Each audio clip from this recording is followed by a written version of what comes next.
the left-hand side of the map. I will join you, but first of all, I am going to watch your stream. Well, You have. yeah.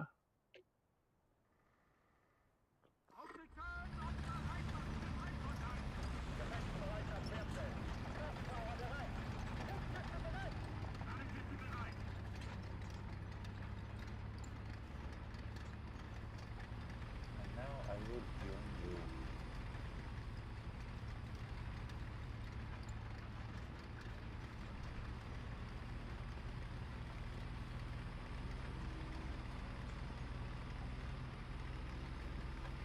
We are going with pencil 470. Yep. Low profile. Won't see me. Even if they do, it'll be too small to even hit.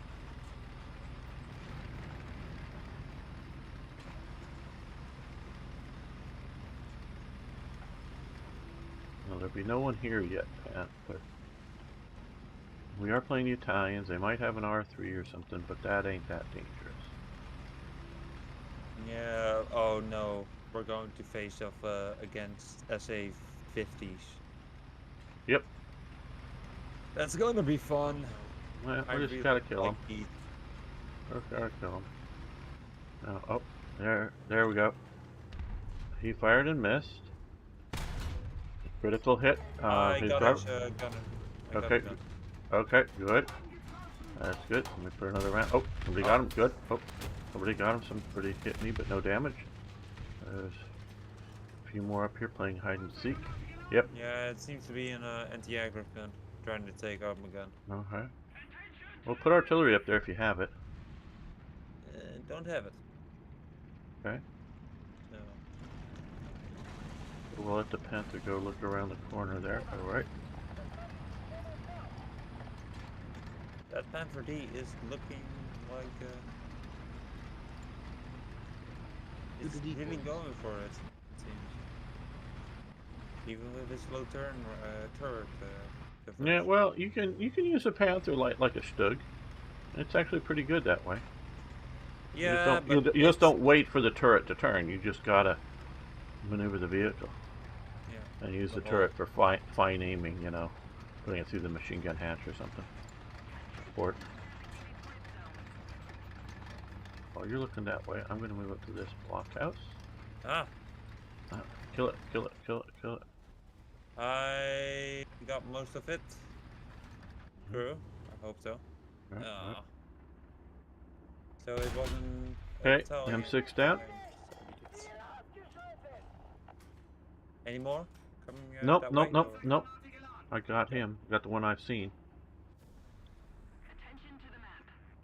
Because we're right near their spawn here. Yeah. And we're also winning the whole battle with 11 Good. kills around 3. So. Yeah. There's an explosion over there. Not gonna try to push it too hard. No. Yeah, I don't want to push up further than here. The question is Get it time for shot somebody behind the to... back. Yeah, you gotta watch that. Oh, man. Ah. Okay, T-30, get the gun turret around. He doesn't see me, he's dead. See, I said my vehicle was too small to be seen, and they didn't see me.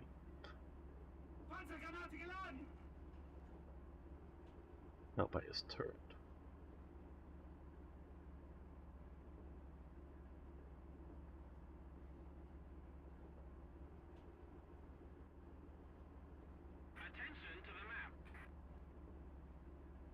Yeah, well, I'm looking here. Whoever's attentioning the map. That Panther D was saying. Yeah, Look over there. I'm watching. And then coming around this side. Oh, there's artillery coming in front. Do not push up any further. If I were you. Yeah, but I'm just going to look out the window. Oh.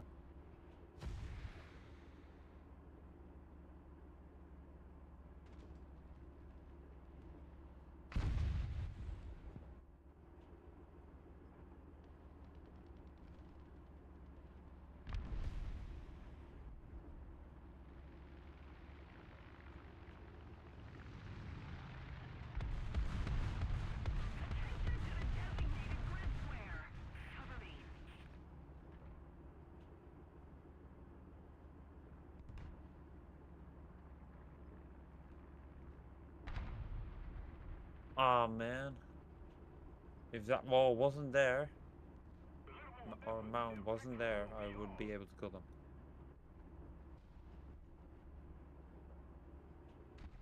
Bye bye.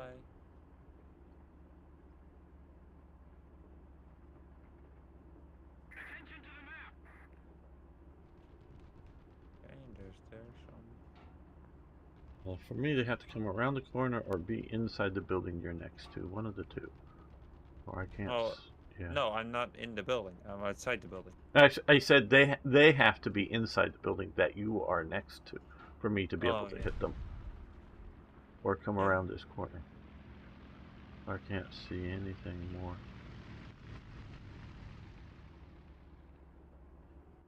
But And you I'm were getting afraid some. of yeah, you were afraid of the SA-50s, which MV1 is a similar vehicle. You're doing good. Yeah, but it is still, you know, that that heat round is so is able Yep. to penetrate the front plate, and I don't Yep. like that. I like my invincible German tanks. Thank you. Uh-huh. Fuck.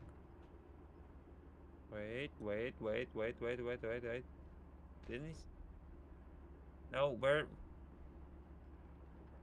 Okay. Oh, god damn it. Where were Got you killed killed by the from? jumbo. All the way.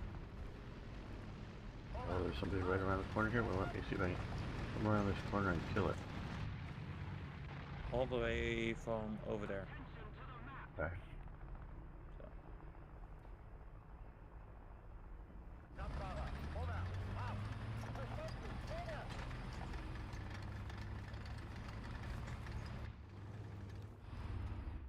I see you. See if I can hit. Well, I hit you, no damage. I didn't think you were going to damage me much. Let's go for the other ammo. Oh, I got your turret crew. Bye-bye. Sherman turret crew. Oh, pan to the...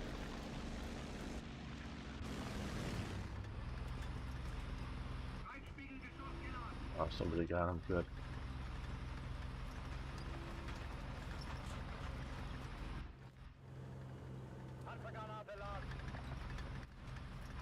I think you are avenged.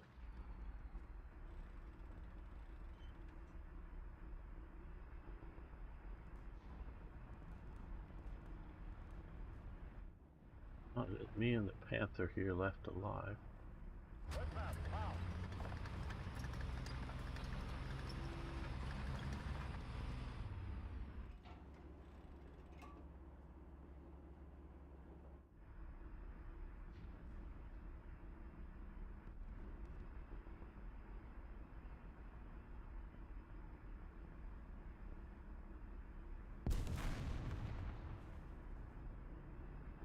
Seems they're recapturing A. Oh no. Are they losing or recapturing it? Okay, we got a tank destroyer over here that I hit but didn't do any damage to. He took out my engine. He's had a machine gunner down. Ah! I tried to shoot through the card. Yeah, he's moving around. It failed. Okay, he's down. He's down. Do you want me to help you get out of that position? Put No, your I'm engine good. down? I'm good. Okay. I'm good. Just there's guys over there. Watch, be careful. No, I got the building between. So. And that Panther D is looking for. He was engaging somebody.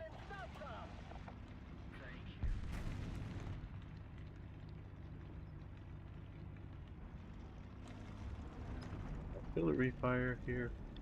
I'm going to back up a bit. Accurate. Oh. Yeah, somebody's shooting the Panther D. Go help them out if you like. Yeah. Get out of the artillery pattern here. I've still got this side locked down.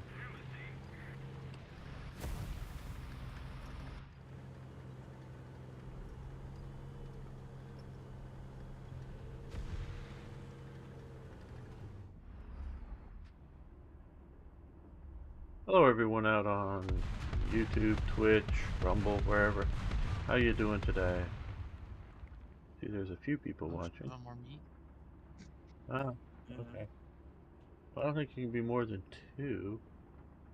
It says there's at least 6 between YouTube and Twitch, but Well, one of them. Well, I'm The on two of those. Twitch, YouTube, Kick, and the other thing, yeah, Rumble. yeah. Well, cool. Thank you, Arna.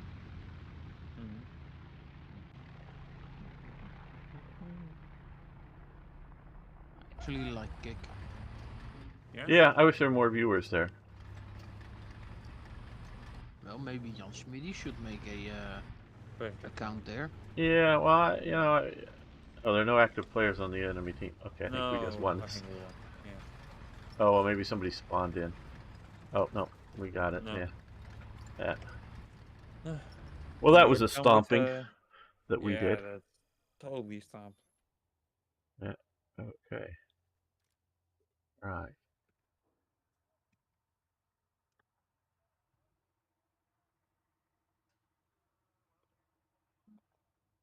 Oh, to the wall. No, well, Arno's not yet loaded in, so another Should we battle. start or? It's still doing. Okay. Yeah. Well, he slowed it Just down start. by streaming all the stuff, I'm sure now, but yeah. Yeah.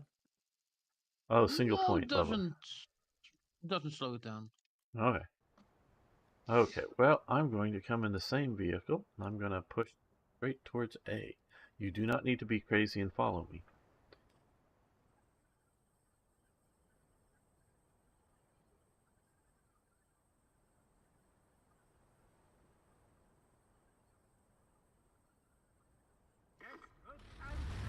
Oh boy, yes.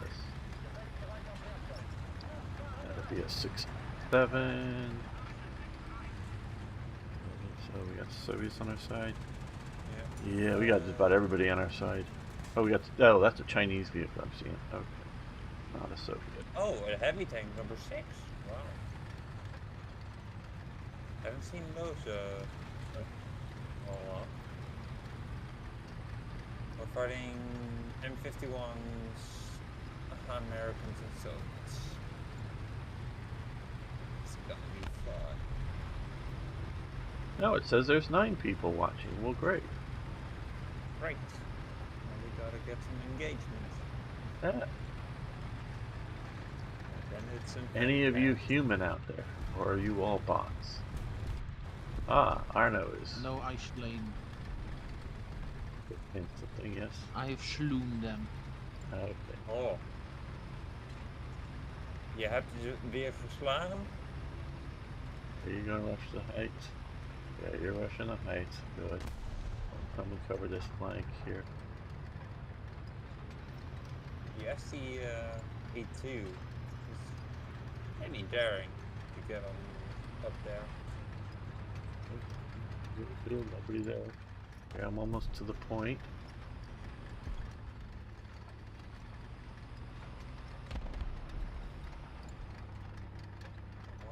I'm on the point. I am actually capping the point. Hey, noises. Oh, see some engine smoke. Just stop to cap the point or keep going, but either way we're doing this. Okay, let's push up. Which is okay. Well, and I died. Oh, Well, KV-22. yeah. That is threatening. Boom.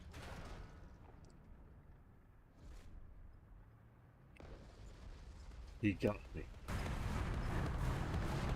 Are we able to see that? I'm going to go. Ooh, no, this is well. Yeah, let's go anti-aircraft here. I'll run out of ammo soon. I just have to push up anyways, but whatever.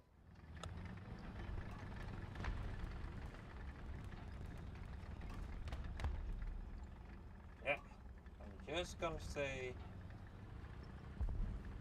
at A, trying to force him not to.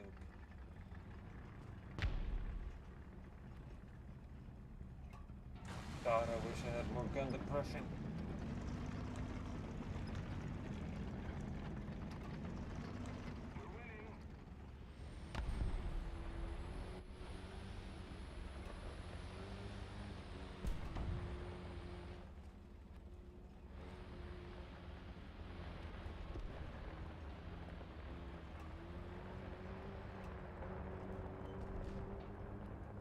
That sounds like a rat, maybe.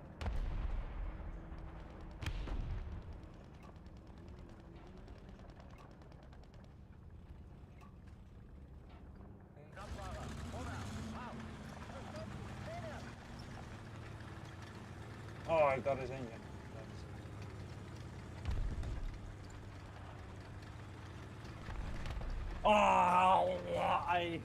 Oh, he HC'd me. Oh, damn it. That is a friendly aircraft, so I'm not going to shoot at it. But I damaged the, okay, But why? Well, I know. I mean, it's AK-27. sort of good to shoot at them, but the game doesn't like it when I do that. No. It even punishes you Yeah, for doing yeah. that. That's what I mean. It doesn't like it. I would probably do more of it just to teach all aircraft to go to hell away.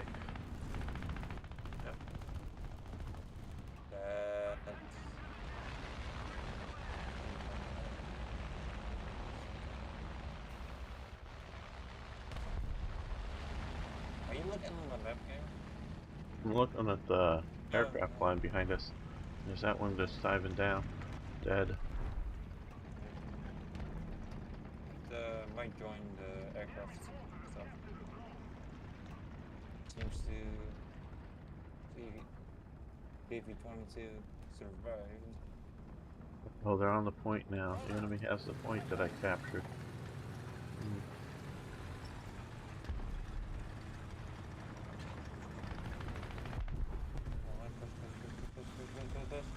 Ah, couldn't kill him. Still got the kill assist. That's pretty nice.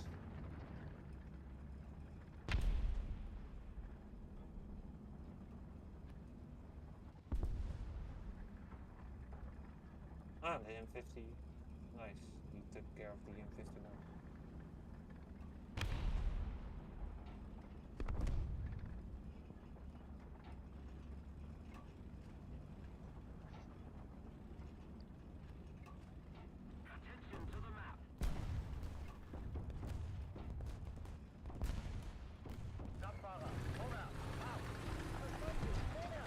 Well, what happens when you bring an anti-aircraft gun to a fight without any enemy aircraft? Oh, Boredom. it becomes a wood chipper for the infantry. Boredom. That's what Oh, that, happens. yeah. Yeah. Oh. Seems to be, Oh, there's somebody. Okay, good. that's an anti-aircraft gun. Yeah, I see an enemy aircraft up there. He's Kill it. coming on in.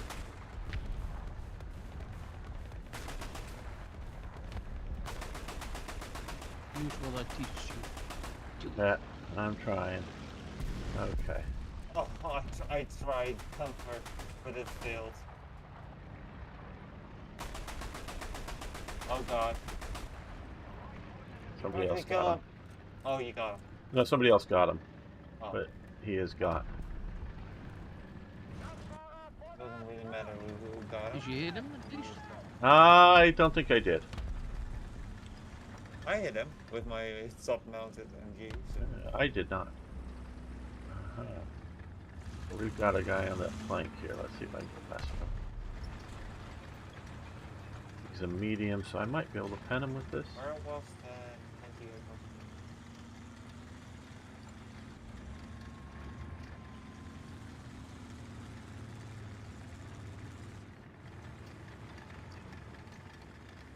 Seems to be that way.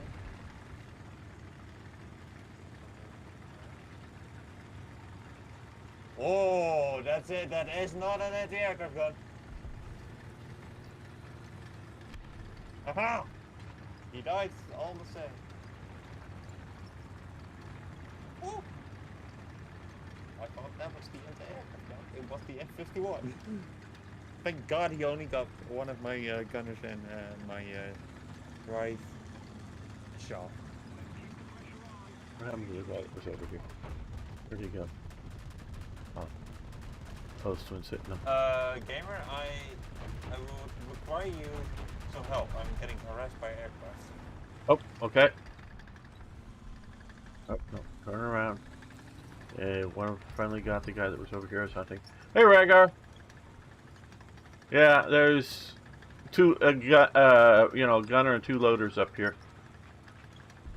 I don't see the enemy aircraft.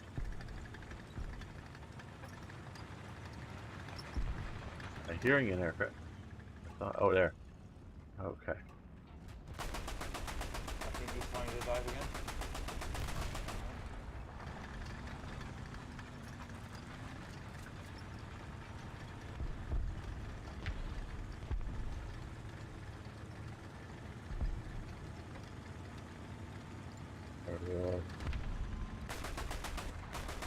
Ah, good. I placed some explosive filler on his head. There you go. Oh, I hear him. Rush, Don't see him. Oh, he's... No, where is he? He didn't crash.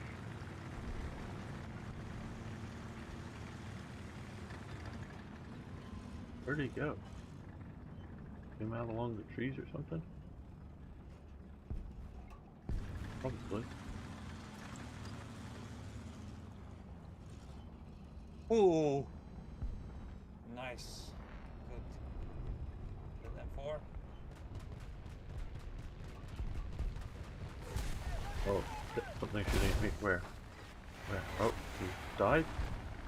Okay. Well, they're on a little, they're on a pedestal, as you can sort of see. For this. So, I don't know if this is a power-assisted turret, but it moves fast.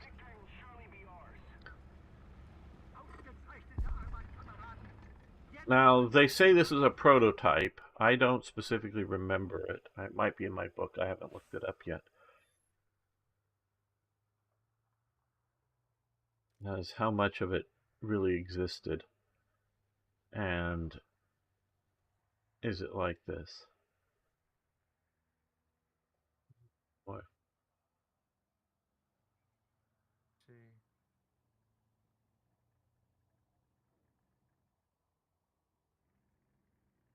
Wait, a rangefinder? Huh. What vehicle are you talking about? The Panzer F. Yeah, it has two little nodules on either side of the turret that is set up as a rangefinder. Oh. You can That's look at the interesting. X-ray here. That is the component here, quote unquote optics, and so it has a like a gunner's optic, but it also has built into. Because you've seen like the pictures of the guys with the Flak 88 that are looking through a crosswise tube in front of them. That's a a rangefinder to like how high the primarily the distance to, including altitude, for like aircraft targets, to then set the timers for the fuses in the At the shells. yeah, so they blow up, because Germany never had proximity fuses in World War II. They did have timed fuses from the start, so they needed that information. Well, they in essence build those into the tanks, and that helps them out with first shot hits, because if you can pop up and around the field and go, just focus in, because it's what you do is you focus two dials so that both optics are focused, which will give you the range. Oh, I thought you were going into your Panzer 40. No, doing this time. Plates Oh, used by the loaders when they reload it, but they stay out of the turret when they go. Yeah, well, they don't quite have, the animation, the people animations do move, as in like the guy's hands and arms will move a bit for the wheels or something for the the loading, but they don't really move around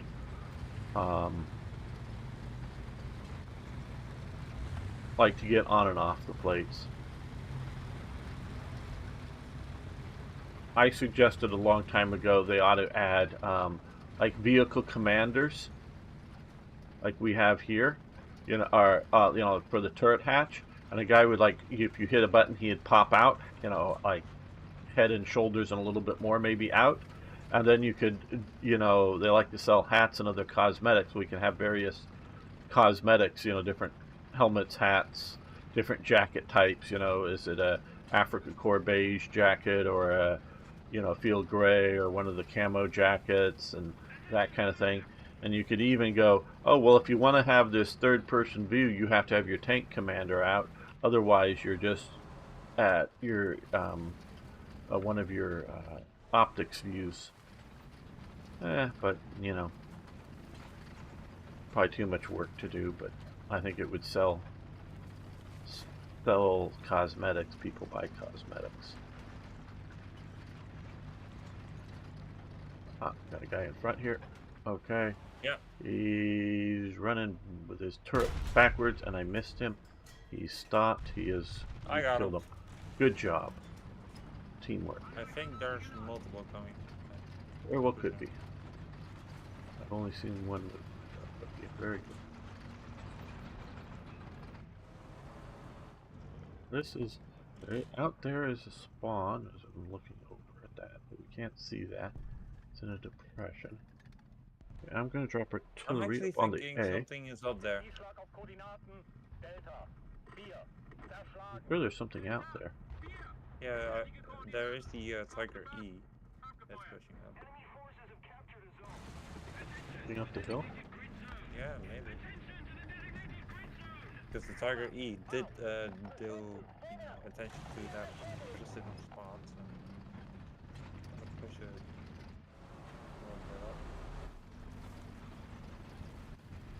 I'm hitting something out there. Oh, something just fired at me in my front. Couldn't see well enough where it came from. Oh, I see him. Get my turret around. Fire. I missed. Okay, he hit me, but no damage. Alright, better view it on him. Somebody else hit him. He's behind a tree. How long range is it? I don't know. How much range? About 400 yards. Meters, whatever.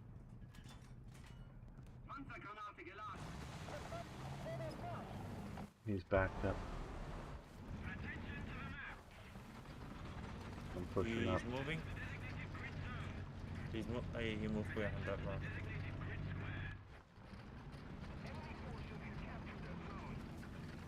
Something is to your right, Gamer. Up a hill. Kill it. Oh, up the hill. Yeah, I'm trying. Okay. It's gotten the... oh, it's the ASU. Oh, it's dead. Okay.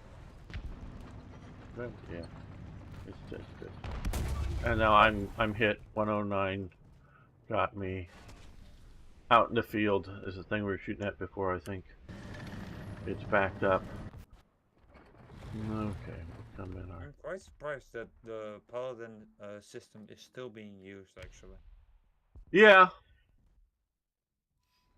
It's mostly because of the U.S. Army's over-ambition. They wanted the super weapon, and they spent lots and lots of money on the super weapon.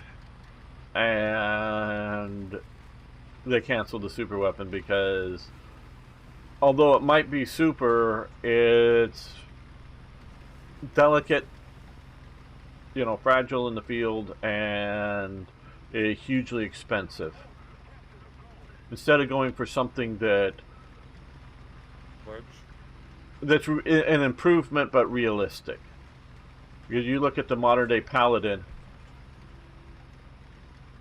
Well, but the technology isn't even there, Radgar. I mean, you know, you look at, I forget the name of the system they called it, but it was a technologically developed super weapon. They were trying to make a super weapon, and fuck, the 85 numbers. If it doesn't work, if you don't have the technology yet, it's like I only recently found out how World War II proximity fuses worked. And how did they work then? Okay, you know, they have a you know, a radar in them that when they get close enough to metal, you know, a target, they'll explode. Well, why don't they just explode while you're handling them or loading them into the gun? Because there's, you know, metal tubes all around them. What they did was they used a battery. Those are battery powered radars, but they're a wet cell battery, not a dry cell. If you guys know what that is, meaning it needs water in it. And so they had to work out with I don't know if it was Westinghouse or one of the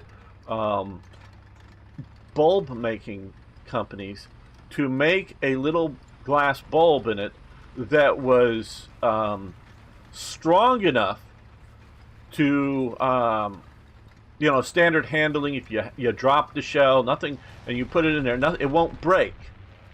It's strong enough to keep there that you put water in the bulb, and so you have water in this bulb. And then when it's fired, oh shit, that guy saw me. Damn. Okay. When it's fired, that breaks the bulb, and then that powers the battery because it needs the water in it because it's already sort of charged up. I got him, by the way. Oh, great. Got revenge. Okay, well, I'm anti-aircraft gunning it. So, Yeah. Oh, I'm in the game, by the way. okay, we'll get you next time. So, There's so an that's... aircraft following me, by the way, gamer. Okay, where are you? Where are you? I'm looking for you. Okay, I see you. I'm looking behind you. I don't see anything behind you. I think the F4 U7 had got it. Okay, good. I'm going back to base to repair. Right. So it's a very, you know, delicate balancing test for glass strength. You need strong, but not too strong. You need it breakable, but not breakable in handling. In standard. So they had to put like a bunch of glass in the firing positions. Or... Yeah, into the shells. Yes. So and they had to develop the right and consistent quality in manufacture and all that stuff. I see. So when you have some of the precision firing elements of the artillery system, including because in the round they wanted that, you know, to be sort of a even I'm also blanking on the name of the current laser guided round, but they wanted it to be, you know, a very sort of targeting round. Well, when you fire that thing out of the gun, it messes the electronics up, so you have to build it strong enough so it survives that kind of thing. And so there was a lot of problems, and, you know, an unreliability with the electronics in the round. But that round was also going to be talked to, if I remember correctly, talked to the, you know, the gun or the operating system up until the moment it's fired. You know, programming where it's going to go. So you just sort of fire it, and it, you know, then guides itself to the target. I know they have the one that is laser targetable, but they were trying to do even more than that. And so that's what's wrong with super weapons. Also, just the expensive super weapons.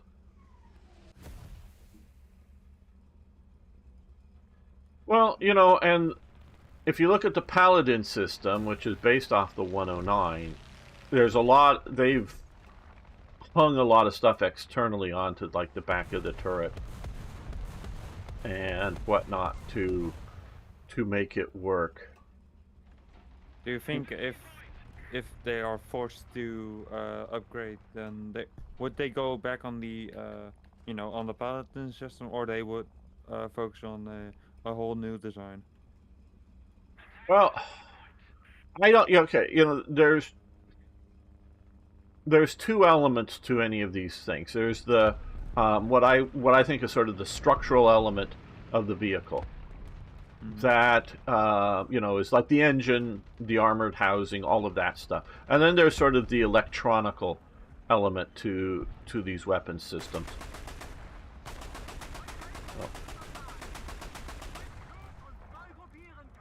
Excalibur, that's right. That's what I was looking for. Absolutely right. And it's a laser guided. But what they were wanting, because I remember it's been years, 10 years ago or more, when I saw some of these videos on the thing, and the guy in charge of the project talking.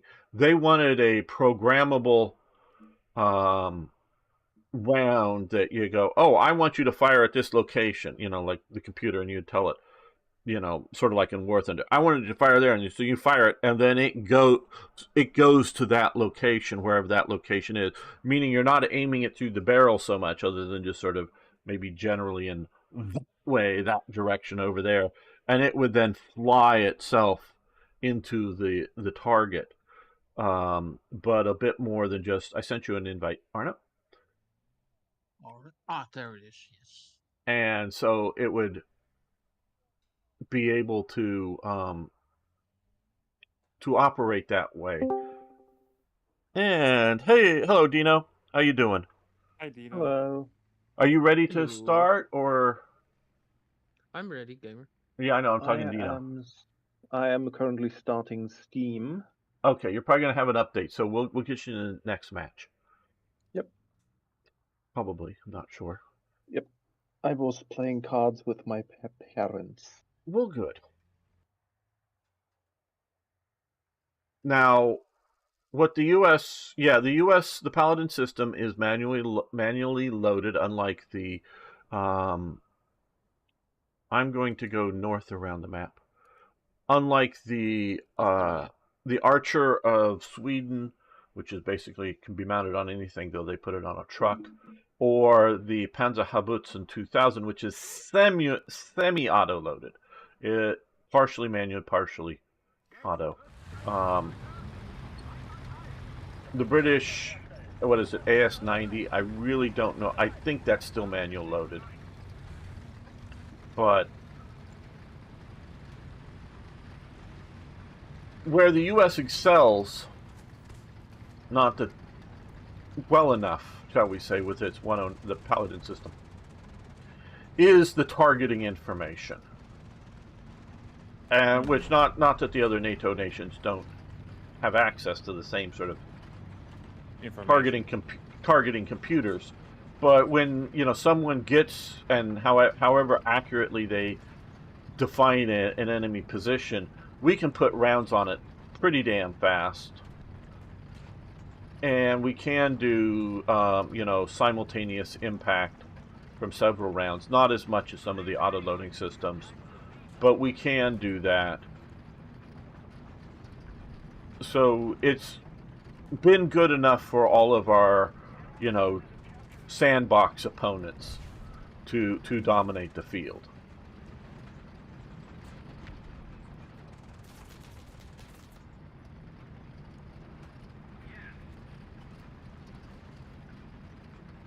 Yeah, I thought, though, you hear what Macron's been saying last few days, and I don't know how much of that just talk. He's an idiot. Talk or how much is real. I thought this was going to be a wake-up call, the Ukraine war, to European nations. I keep using the Dutch just because I know them. They were trying to sell off half of their Panzerhaubitze 2000. We're not talking sell off the old 1970s technology howitzers that they had laying around in good condition and didn't think they were ever going to use again. But no, we're talking state-of-the-art artillery they were trying to sell off because they didn't think they'd need it ever again. And they're going to keep like one battalion and sell off. America got us back. Well, right? no, right? I think it's partially that, but I also think it's the idea of end of history. The idea that we're no longer going to have real big wars. We're just once in a while going to go help America or somebody else fight in the sandbox or the jungle somewhere. So we need to keep the capability. But Germany ain't invading us. Belgium ain't invading us. Even the British aren't invading us. So what do we need to maintain real defenses for? In a practical sense. Okay, got a guy up around the corner here. He's looking my. And now we're building up again. Yeah, but oh, he got me. Actually, pretty good. 4 new submarines, of which Right. one is going to be built in my town. Oh, good. Oh. Good to hear. But what I'm worried about. 4 new air defense frigates. About Good. 8 new patrol vessels, multiple F-35s, even Right. new tanks. Well, good, because see, I'm worried that how poorly the Russians are doing now, and I think they're doing very poorly. Oh yeah, they are. That people are going to again dismiss the idea that they're going to need to be armed. And I would agree that Russia is not going to be invading Germany in the next 10 years. But we can look at what happened after World War I, and I don't see why. I mean, we could talk about Russian reasons, but I don't see why we can look at Germany defeated, and 20 years later, almost literally 20 years later, Germany has rebuilt It's army. every element of its army, its navy, its air force, its ground forces, rebuilt it all and made it better than what they thought the superpower. Watch out, Jan. There's somebody behind you too. Okay. You're fucked. There, yeah. Already on my mark? Oh no. Sorry, I thought that was Jan. I guess it's Arno there. Yeah, I'm putting artillery your mark. I'm having problems because there's multiple fucking barrels looking at my What? my position. So Put artillery on them if you have it. Yeah. problem. I don't have artillery. Well, get it. I'm grinding it up for. There we go. Maybe that was Arno's killer. I don't know. Thank you. Probably. Oh nice, I got a supporting fire. Oh, somebody up there fired at me. Where? God damn it! I'm not able to fucking move. I only move backwards, but that's slow. And so I can, like the head of procurement or supply or whatever the hell you want to call it, for like the big greater Moscow area of. Oh shit! What did I hit? Not that vehicle. Was it the anti-tank thingy? There we go. It was General, who happened to be a woman. She decided to jump out a window. Well, we all know that that's just how the Russians deal with problematic people. I don't like using that term. Out of a window.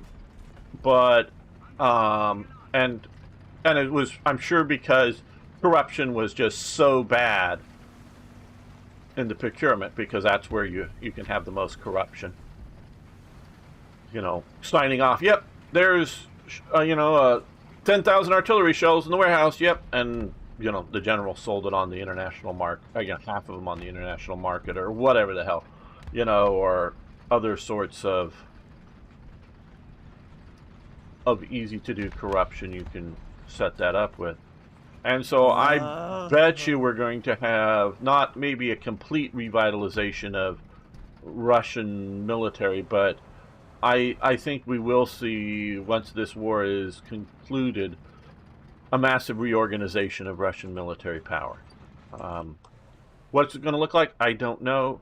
Probably not necessarily a Western model, but it will I hated this. It'll probably be a. Hello. A reorganization of loyalties. Well, but just like improved training, improved production capabilities. No, it wouldn't even be improved production, but it's more to do with getting the people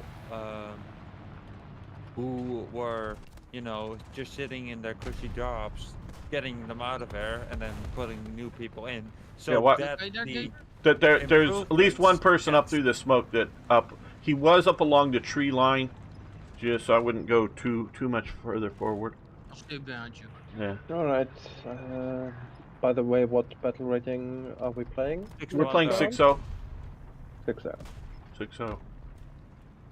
Maybe there's somebody along the beach. Be careful.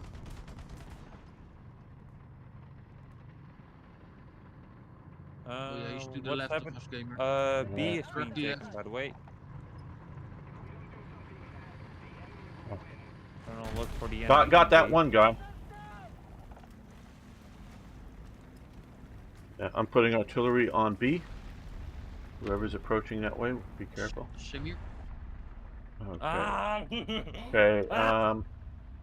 No, I'm just seeing movement of the palm fronds. Ah, on the point. He's on the point. Super Roger. Pershing. Be Moving up, careful. moving up. I'm flanking around. Are you still alive? Yeah. Yeah, I'm flanking around to make him look at two of us. Okay, he's He's watching you. He's yeah, watching yeah, you. yeah. You can move up. You can move up. Nope, no damage. He fired. No damage on me. Bounced. Okay, I'm going for his barrel.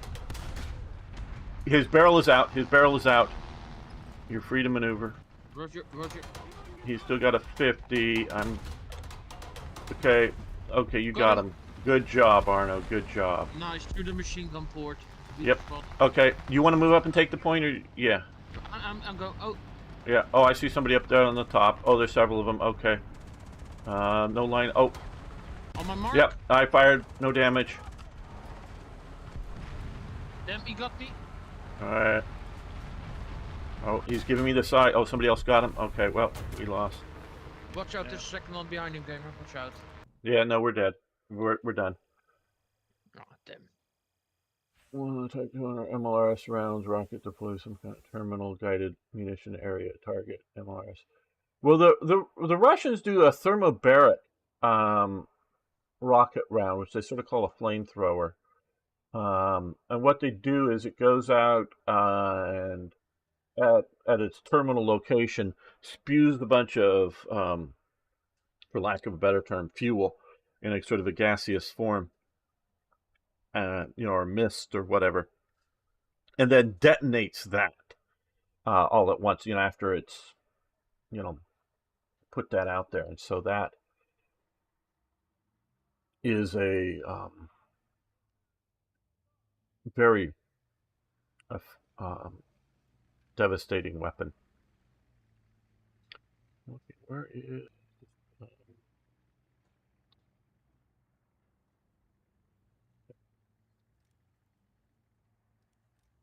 we have a full squad here. I am going to do that.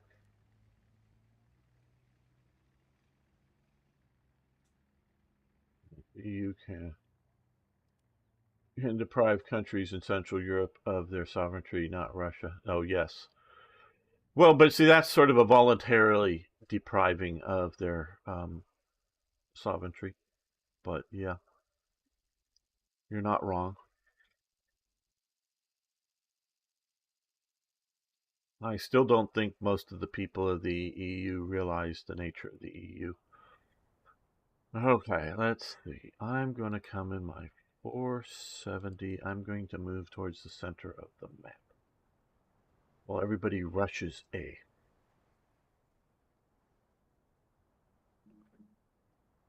Because I really think I don't know how much longer Putin's going to live. Obviously, he can live a long time. I don't know his age right now, but I'm sure he could live another 20 years or more.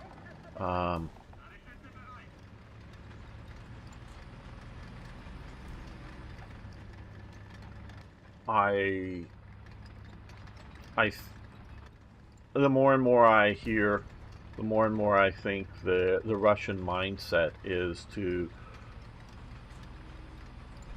grow Russia back to what the Soviet Union was. I don't know if it really to try to rebuild the Warsaw Pact, but definitely looking at rebuilding the Soviet Union as a modern Russia. Oh, there's somebody way out there. Ooh, there's two somebody's way out there. Yeah, okay. Oh, somebody got that one. There's one right there. I missed that one. Okay, he's back. And either There's two. you're going to give up on the Baltic states as being, you know,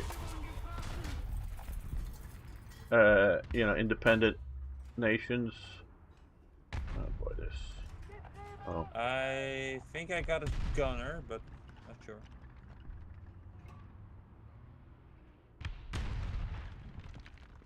so I don't know what that. I can't move. 400 meters, by the way.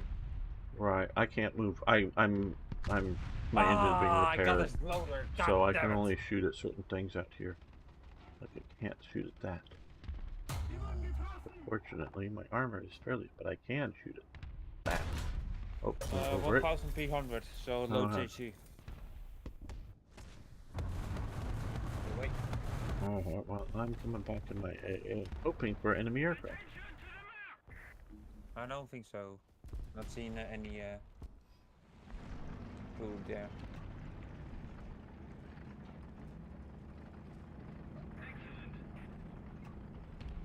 Well, there is a huge distinction on viewpoints between former NATO and former Warsaw Pact nations in many ways. I don't think there's the embarrassment of success that Western Europe has in the East. Maybe that's because they are successful, but they are the second world. For those of you who don't know the terminology that the West use, and they often talk about first world and third world, but the second world was basically the communist bloc. Not so much China, but Europe communist bloc nations. China so those was still being seen as a third world country, right? Right. During the Cold War, absolutely. Yes. Third world country with nuclear weapons, basically. That's how China was seen. And so when we talk about the third world or the developing world or whatever, that was not in the first or second world. So second world nations, obviously, objectively, are second-tier nations because, if nothing else, because of communism and the way the whole system was run. You know, they weren't primitive nations, but they weren't as developed successfully, whether technologically or industrially or economically. We can talk about culture, but I also think, culture was suppressed. At least that's my view, during the Soviet Union era, whether in the Soviet Union or the Warsaw Pact, because they were the international man. Culture was just some sort of kitschy, old-timey thing that was sort of tolerated because they wanted to create the Soviet man, the new man, post national or cultural identities, and that was just sort of what holidays to have or what to dress up for when you want to. Oh, got him. When you want to, Nice. dress up in fancy dress of some sort. Beyond that, the Soviets really try, including the suppression of religion. Yep. So that's what, and so we can see that either that they, and I don't know that. Ah, got him. Nice. Very good, Arno. I think there is something to people being embarrassed by success, but I also think there's other ideological elements working as well. And so, but like I say, the Eastern Europe is not embarrassed by that. So they're not feeling they need to take in large amounts of people from the third world or give any possible excess resources, money, whatever, to the third world to help them. RD on my mark, please. I don't have RD with this vehicle yet, but I don't know if anybody else has RD. Oh! That comes to me, very much the divide between East and West in the EU can be seen just in those terms to explain just about everything. Now, the defense budget divide, I think, is more that Poland and the Baltic states were on the front line facing the Russians, and seeing, particularly in the Baltic states, continued destabilization operations within their national borders, so that they felt they needed to spend it. Where when Germany's being, has women, somebody got them, secretaries of defense. And again, it's not the problem that they're women; it's the problem that they're women who never served in the military, or anything like. Pretty much the last time was in the early that someone was defense minister in Germany who actually served in the military was, I think, in the early 2000s. Right. And so like a Tinky, who's sometimes around here, hi Tinky if you happen to be here, she was in the German army and, driving or being part of M109 crews. So, at least she has, military experience. So it's not that I'm against the idea of having a woman as a Secretary of Defense. It's that they get people that are fundamentally anti. It's a prestige position. That's literally all it is. It's just something you give someone to pretty much so they get a fancy title, and in order to use as a springboard for a future promotion. Right, but that's also they feel it is. An office that's unimportant, because they didn't think it was necessary. Defense wasn't necessary. It was a luxury. Exactly. It sounds pretty much impressive, but it is pretty much unimportant. It's just so you can put it on your resume so it looks good. What should be that one of the top two, or in my opinion, one of the top two, secretarial level, ministerial level, however you use the terms, depending on the nation, positions, because I would either say that the defense or foreign affairs, one of the two, because foreign affairs can either get you into or out of wars, defending the nation.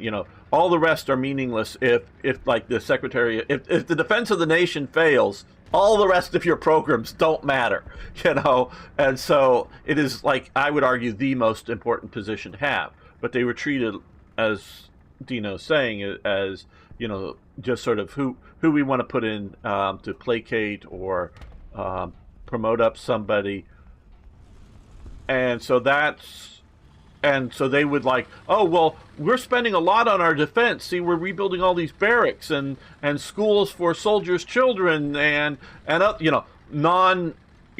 maybe useful at times because maybe the barracks are really old and they need to be rebuilt or build new ones, but not really effectively helping defend the nation. Well, no, budget. Of course. The most important military acquirements during some of the past, specifically the female ones, were handbags for soldiers and field uniforms for pregnant women. Right.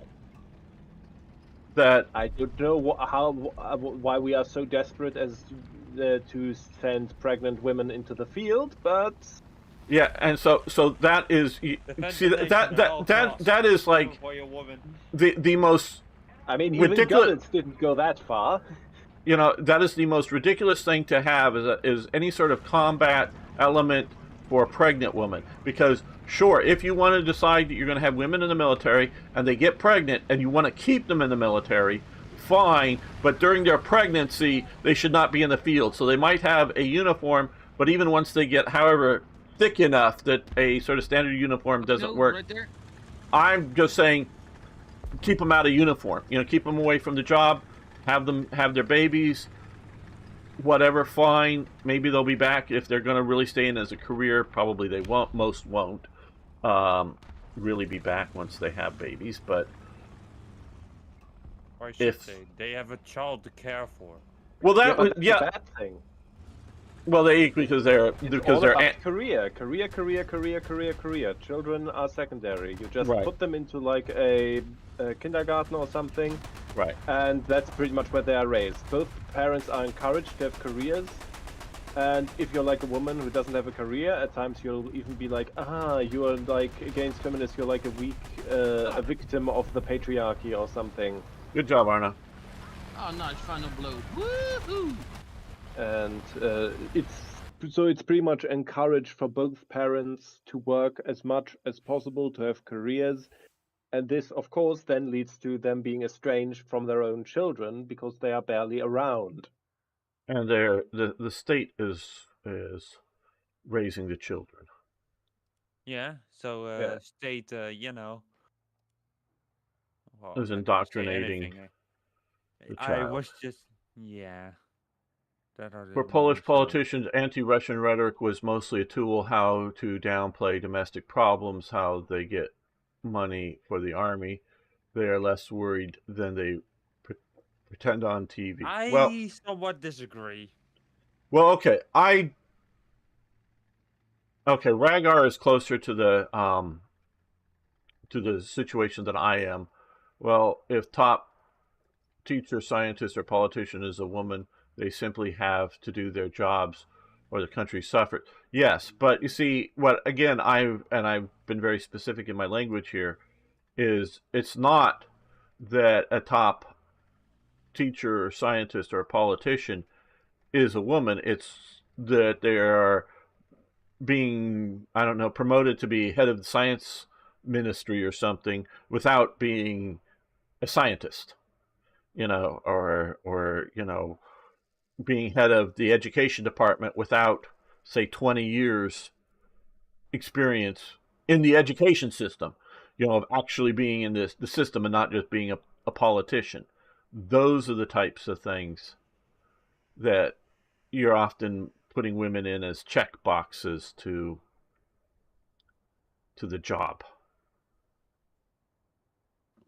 And I do think, I'm not sure how much was rhetoric versus belief. I will point out, and there was a really great book which I have around here somewhere, and a mini series which I watched, and which, if anybody is interested in topics military, I would highly, and it is actually a rather anti-war series because of who done it. I believe the name is Gwen Dyer. It's a he, even though it's Gwen. Sort of Welsh name, I believe. Gwen Dyer. Yeah. That he studied war and the history of warfare. And one of the things I learned from that very much is that Israel learned, or the Jews learned, what it's like to be a stateless people. So they will never, or at least for the next probably 500 years, not accept a situation in which there is not a Jewish state. No amount of diplomacy, any sort of efforts, any sort of bribing, for come on, keep going, dude. You're just sitting here and blocking the way. German traffic jam. Yeah. Is going to accept a non-Jewish state solution. Oh, sorry. Yeah. Okay. Then I would say that it is just like somewhat Romanian stuff. Romanian identity and yes, thank you for pushing how me. they were formed. They just shot me from around the corner here. Okay, Where? I'm going on a suicide run. Don't follow me. There's somebody to my front. There's somebody to my sides. Either way, you can see them as they shoot at me. There's two people in front of me, and I'm dead. I got a Shrek. Yeah, there's two of them in front. Got him. And so, and meaning that you won't ever get the right of return. Israel will never, however much any nation wants to push for quote unquote right of return, and they're playing on the guilt of the first world to try to get right of return of Palestinians into their, no, because It will be, they will tolerate Christians, they will tolerate Muslims in Israel. They have them, including Druze, which is sort of a offshoot of Islam, but they will never let themselves be demographically pushed out of a majority of it being a Jewish state, because they have found, and I totally respect them. Hey William, how you doing? And ZZ over on Twitch as well. Hello. Yeah, so I'm a big proponent of Zionism. I totally support. Now, that doesn't mean when I say totally support that I mean unlimited U.S. funds to Israel. It means I'm just like, yay, go Israel. And yes, they can do wrong in their actions, but I do support their right to exist and their right to fight for it unreservedly.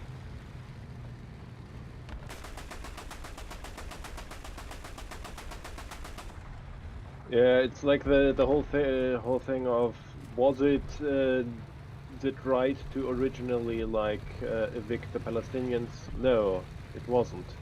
No, It was evil, they did not. No. They did not evict Palestinians. That is a lie. Got him. That is a lie, a lie, a lie, a lie. What happened was they conquered the territory. The Arab states around them instructed the Palestinians to evacuate. The Palestinians then, because they thought all the Arab nations were then going to gang up in a few years and get rid of Israel. So the Palestinians self-evacuated, and that's how the Exodus happened. Yes, there were a couple of massacres that I do understand that did happen that are unfortunate. But yes, it was those that I meant. I didn't mean that the entirety of the population was forcibly removed. That's why that's why I agree with using the term evictions in certain contexts, but generally disagree with, at least for the original Exodus, with using the term ethnic cleansing, because that is certainly not what happened. Yes. Okay. Good. Yes, you are. There are a few cases. Hey Zaza, how you doing? So there are a few cases out there that I do know, and I can't name them off the top of my head, but that were something of an eviction, and a few, so you got to understand, there isn't perfect control of soldiers. Soldiers do bad things, and there are a few things that are unfortunate that I do not think generally the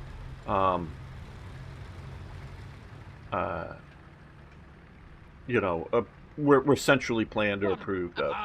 Bitch. So, yes, and I do get a bit heated because I hear so many people talking about, oh, you're a professional graphics artist. Well, very cool, William.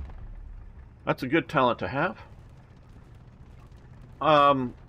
So that they're pushing right now for right of return and all. No, that was a self. You'd be interested in some cut. No, sorry, I'm not putting any money into that, William. Oh, they got me. Not that they wouldn't improve things, but I hear you. I'm not that good of a graphics artist. I do all my own thumbnails, but I just haven't gotten into doing that, and I don't think I want to really do that. Yeah, there's multiple there. It's dangerous. Yeah, I killed the Centurion, but the Territory killed me. I'm gonna go air, but we already have Dino in the air. Oh, with your JU. So yeah, it has a big bomb. Big bomb. Big bada boom. Boom. Yeah, I understand, and I would expect to pay for anything, but I just really haven't gone there and planning on going there. I zero. I don't make anything really with this channel, so I'm not putting much more money into it, so.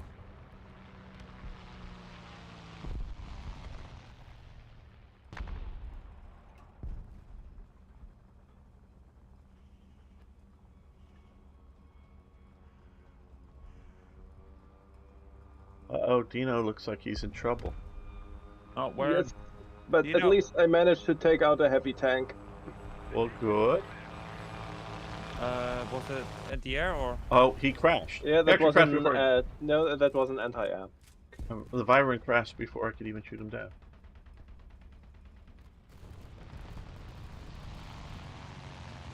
There's a artillery piece down the road. I'm not able to mark. And so, you know, and so this is the lesson that Israel has learned and will maintain. I think other nations need to learn this lesson too. That you do not need to be a militarily conquering the world society, but you need to take national defense very seriously. It can be in Take care multiple of the Centurion. multiple forms, sort of like Israel, Oh, there's a or like wyvern. yeah. There's several There's a baddies up in the air. aircraft on Yeah, me. Aren't you yeah. on my mark? Aren't you Yeah, on my yeah. mark? He's gonna kill you.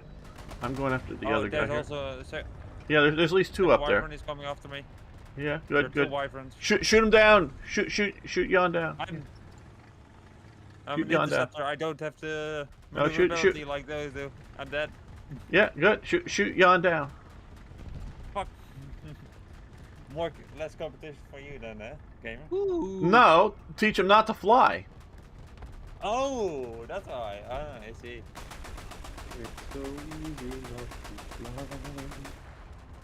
Teach all those damn aircraft not to go up into my air.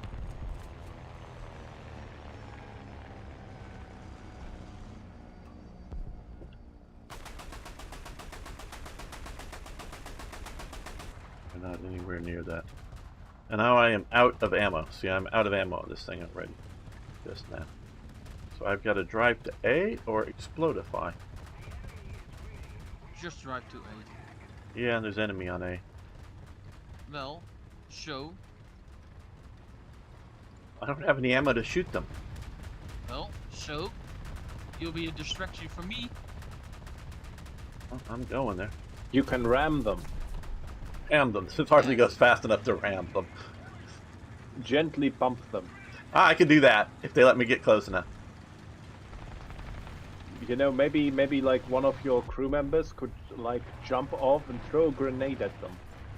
I wish I could. One of the crew members looks like he has a pistol on his belt, but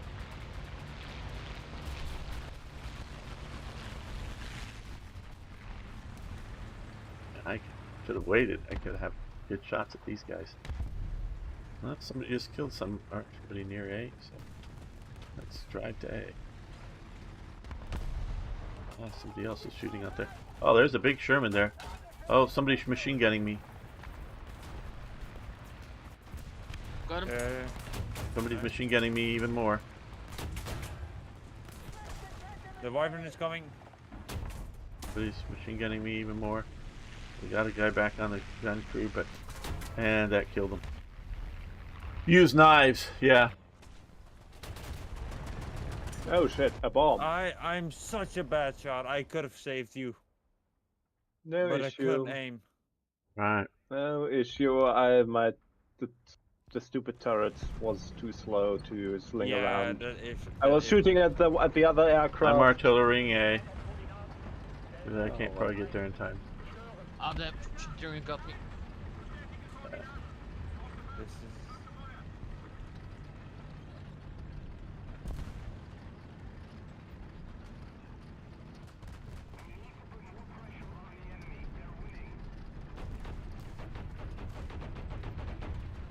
Oh, there's somebody right around this corner here. Let me hunt them.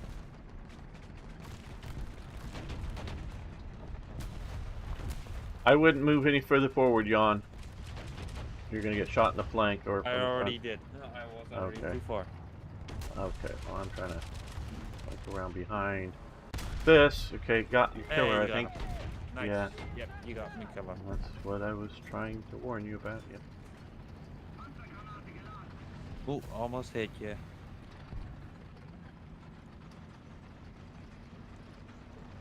Artillery coming here. Okay. Oh shit, there's somebody in my way. Let's see if we can push. Wow, I destroyed an enemy aircraft through poor strength of thought alone.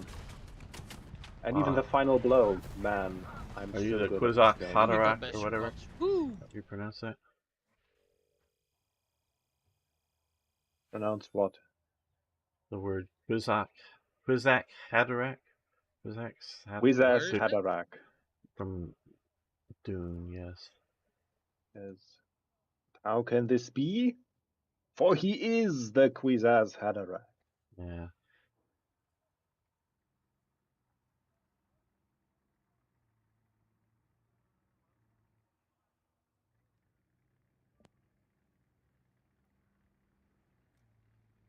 Hmm.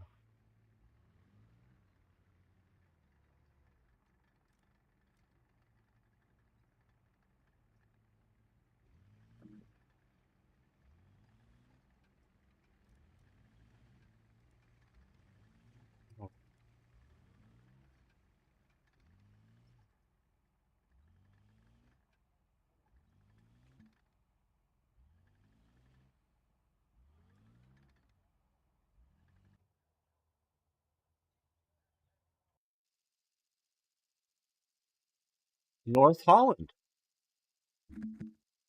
First time for me. Me as well. At least Jan and we got to follow Jan and Arno here because they'll know their way around. They have the home field advantage. Map, so I'm gonna just take around back, you know. Where's Arno's house? Let's Probably in destroy the it. red light district.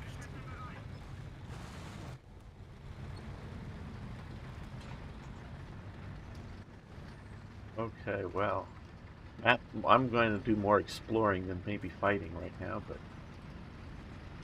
let's go for the point. Oh wow! There's a bunch of Yeah, people going for the point. Jesus.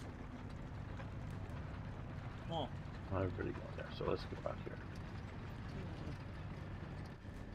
Wow, it's hilly for the Netherlands, at least more than I remember.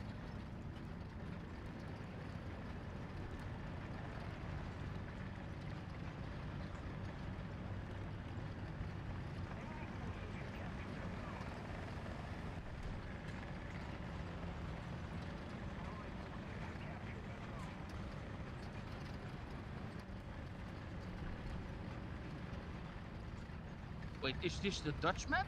Yeah, North Holland. Yes. What's going on with that? Awesome! So we were saying you got home field advantage. Where's your home, Arno?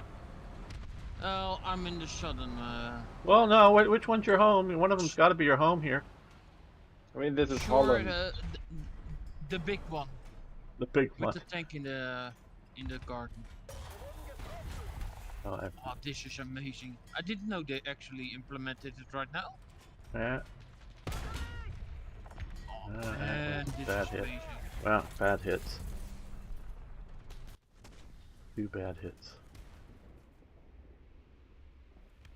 Okay. Oh, right through my machine gun for you. Long range. Very good for you. Alright, well, let's come in this thing. So we go out into the fields again. This actually looks like my house. That's what I mean. It looks, because I've seen some pictures. It looks.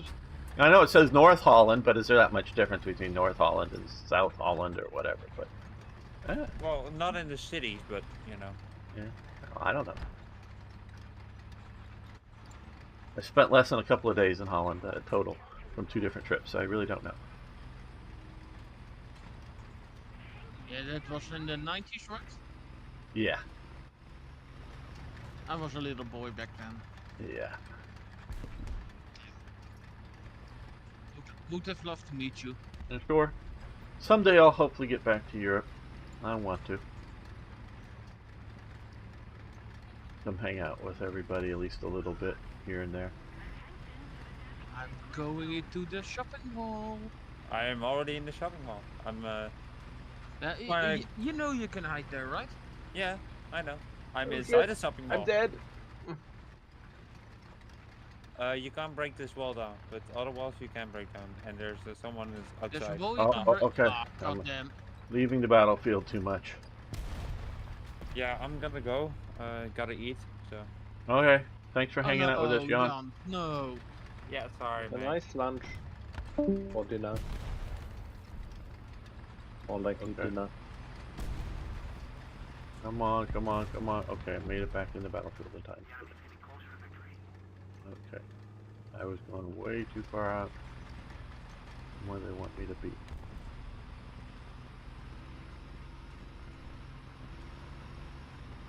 Those all look like burning wrecks.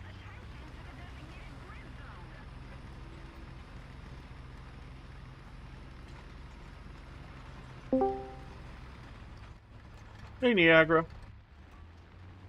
We got an open. Zaak, Niagara. We got an open slot for you if you want to Hello. join us. Niagara? Hello? Yeah. Okay, now you can hear me. Yes, I you said 20 minutes. Okay.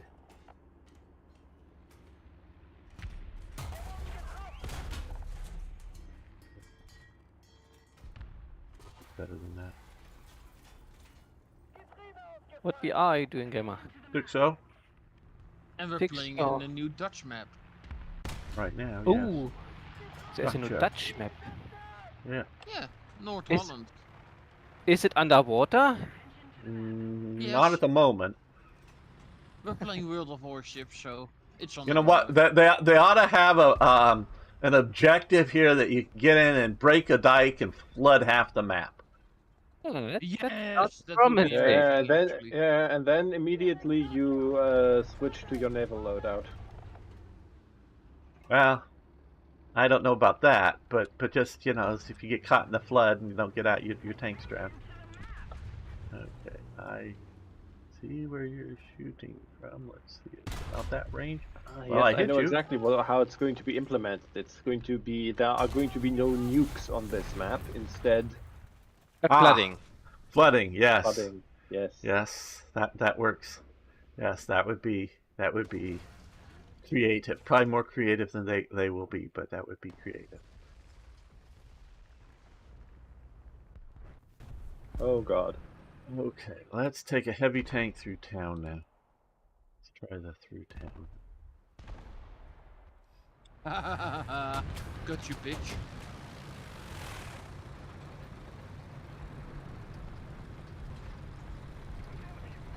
Go for a drive along the river. See how that goes.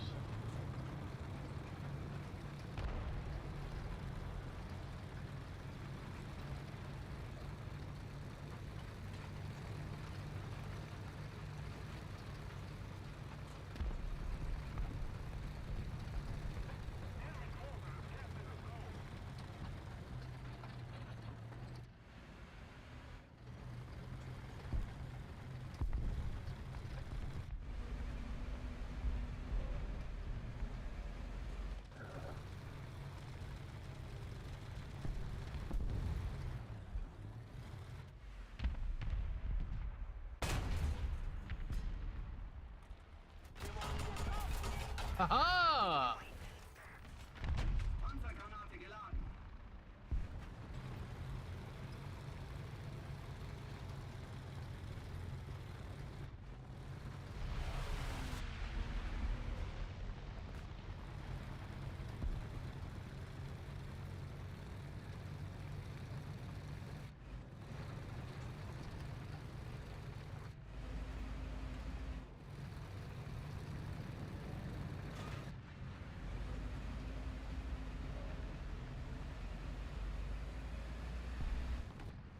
Friendly, okay.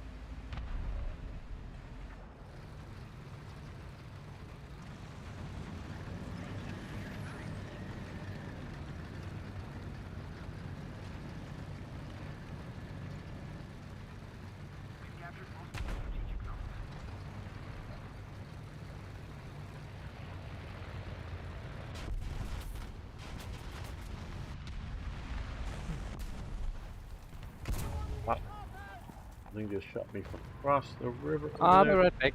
Shit! I Okay. missed. Hit you, no damage. You killed me. Are they on my mark? Okay, ZZ. I've been playing CK3, and I know you are knowledgeable about some early British Yeah. history. How did the Norman Double invasion kill. impact the Scottish? I mean, Normans contributed to the New English culture by mixing existing Anglo-Saxon culture, but Damn it. Scotland resisted the Normans, so they wouldn't have left their mark. Oh no, they absolutely did leave their mark.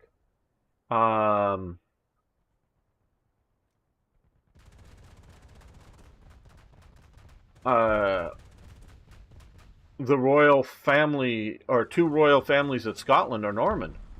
Robert de Bruce and the Dutch. Stuarts. Well, they're a Breton Norman family, the Stuarts. There were a lot of Norman lords made it up into Scotland, but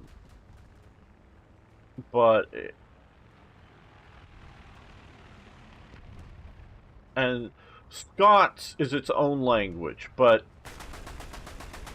it is very similar to English. It has, in essence, the same roots, an Anglo-Saxon root.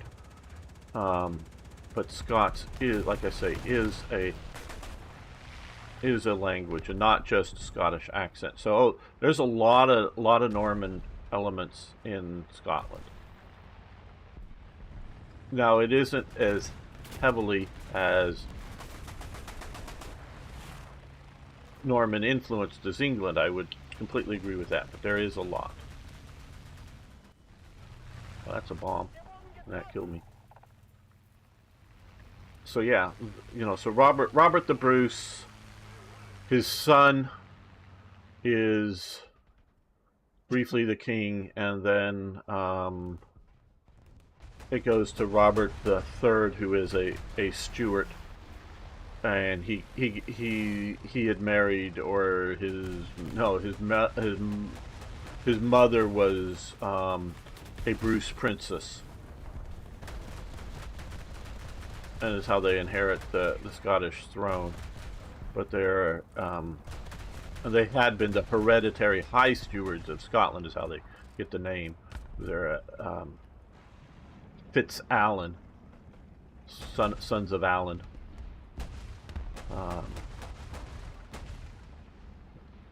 And funny to read account of Malcolm the Longneck, who was contemporary with William the Conqueror, and when they fought, King Malcolm said, "We have to fight the French," or something to that effect. Oh yeah, well, William was most definitely seen as a Frenchman, not as an Englishman. And especially in William's time, there isn't an Englishman, shall we say.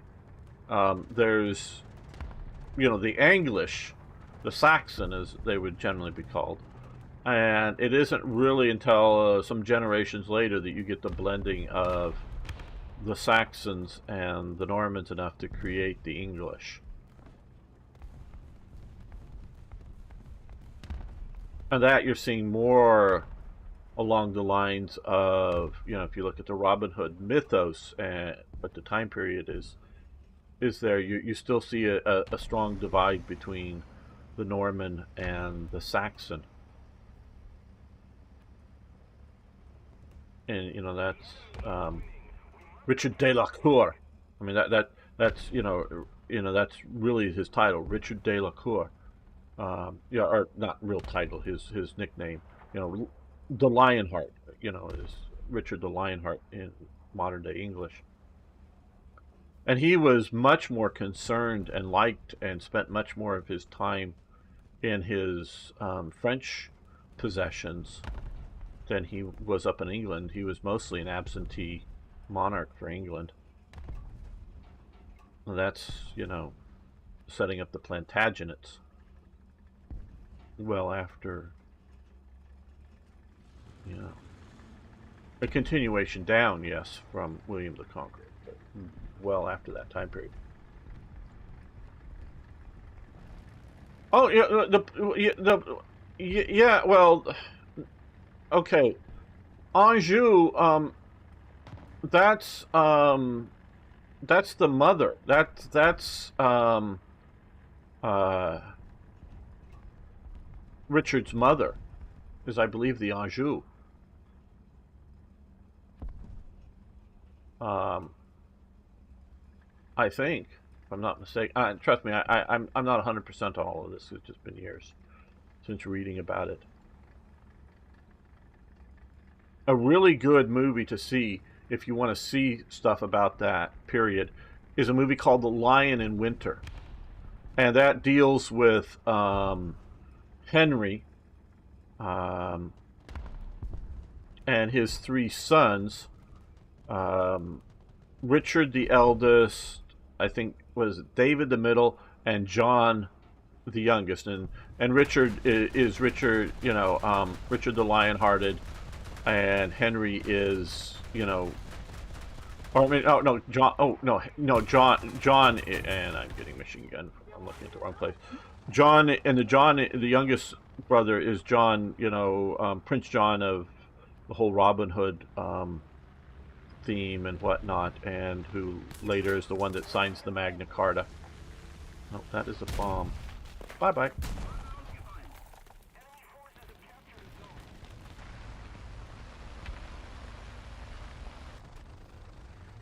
But I thought it was the Anjou was the.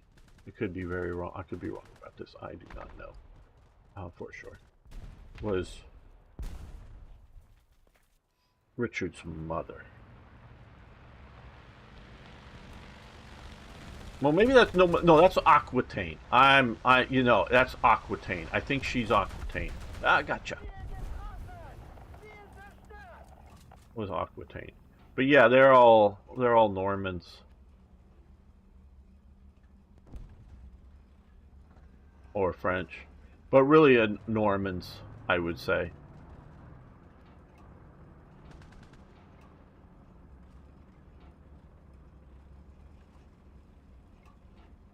And if you look at modern day English language, refined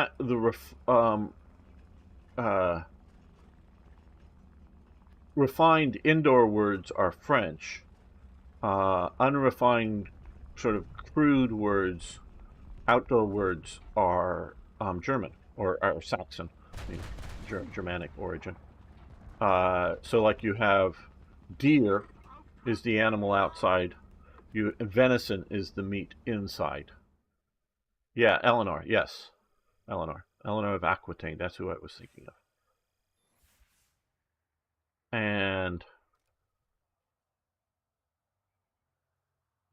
like that, or you have like the French joy, for happiness, or the Anglo-Saxon lust, which we often see it as a sexual term, but you can say like the lust for life or whatever. It's sort of like the joy of life. Lust is just basically means joy. I mean, we sort of define it slightly gradient differences, but from the original meanings, it had the same meaning, lust. So that's the outside world, the outdoors world of the Anglo-Saxons. So we have, modified Anglo-Saxon syntax, which isn't exactly German or whatnot, but it's a derivates from the German with Anglo-Saxon and French words sort of combined to create modern day English. And I think that's going to be more, getting more to the periods of Richard III or whatever instead of Richard I. You're going to start seeing more of that, if I'm not mistaken. But yeah, Scotland for a long time is not a unified country because you still have the title of the Lord of the Isles, but that was originally its own realm that didn't, I don't know if I want to call it a kingdom, but its own realm that didn't pay homage to the King of Scotland. Oh, we've lost Jan. That's right. That's why I'm waiting for him to. And we need to add in Niagara. Where's Niagara? We don't see Niagara yet. Niagara? Okay. We can't hear you if you're speaking to us. All right. Well, we'll just play three in a squad then.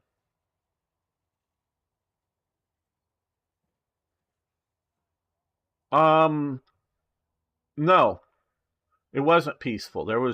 Scotland is a very, very violent place.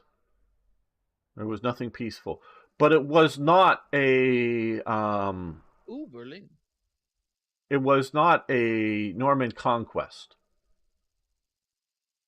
and I would not call it Norman control of Scotland either. It's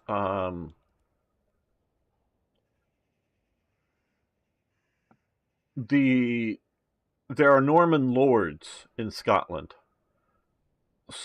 Depending on when we're talking about, some still owe some, including at times maybe the King of Scotland, also have lands in England. So they will pay homage to the King of England as an overlordship for their lands in England. Now, the King of England often is looking at, oh, well, the King of Scotland respects me as their liege lord, and so I must be the overlord of Scotland.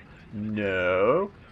The King of Scotland had, inherited or whatever through marriage and previous generations lands in England, and for his lands in England he acknowledges the King of England is the King of England and not him or somebody else, but he didn't acknowledge it as being any sort of sovereignty over Scotland. So you had that, but you also had, again, Norman lords in Scotland, mostly what we would call the lowlands today. And you also had Scots lords, which are in the south.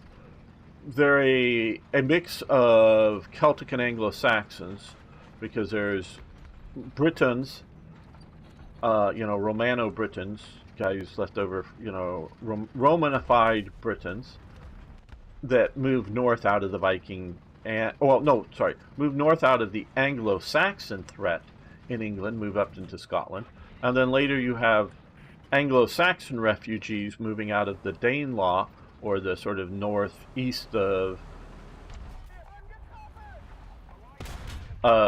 England, populating into the lowlands. So you, as well as the earlier Celtic and Pictic type, the Scotti and the Picts that are already existent in the lowlands. So you have this sort of mix of Anglo-Saxon and various British population that then does get a some areas a Norman lords. Oh, there, you're behind it. Oh, I missed. I was trying to track you. And Scotland just is a violent. Look at Scottish architecture. It's basically fortress architecture, even for people's houses. Oh, got your breach. Or your barrel. Somebody got you. Good. Yes, after all, the Scottish national flower is a thistle. The only flower that can cut an Englishman's throat.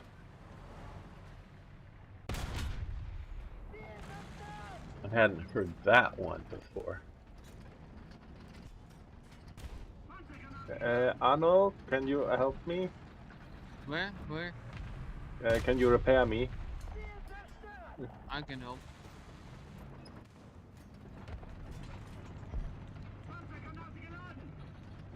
Thanks.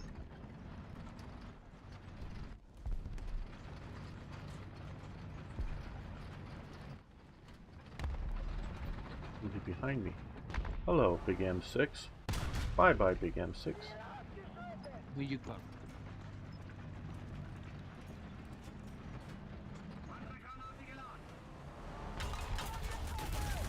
Gotta be an aircraft. Damaging my engine.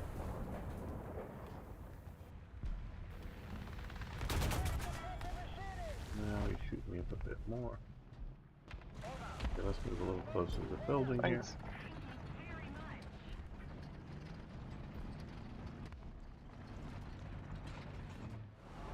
The thistle, as I've always had it described, is that I forget whether it was the Vikings or somebody else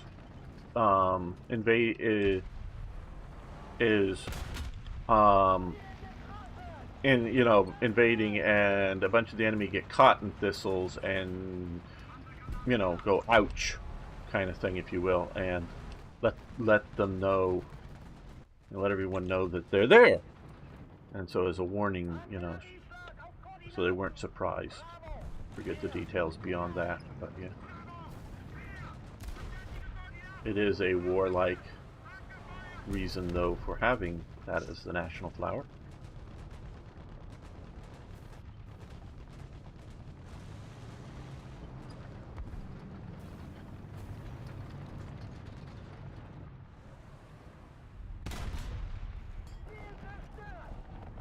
Oh, I got one with the artillery and one with the main gun. That's how I got two right away.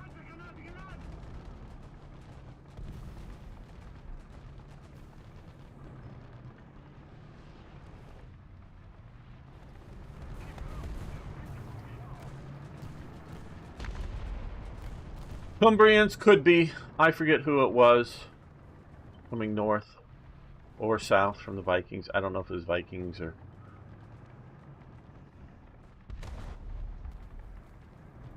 It was somebody.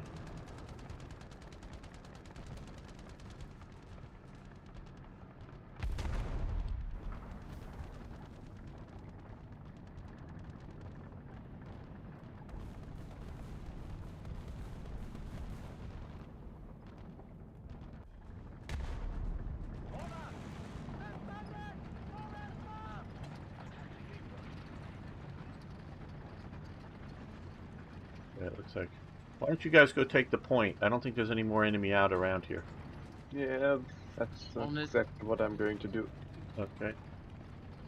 I'm gonna go look down this other way and see if I can shoot anybody coming out of their spawn. Or just eventually push into their spawn.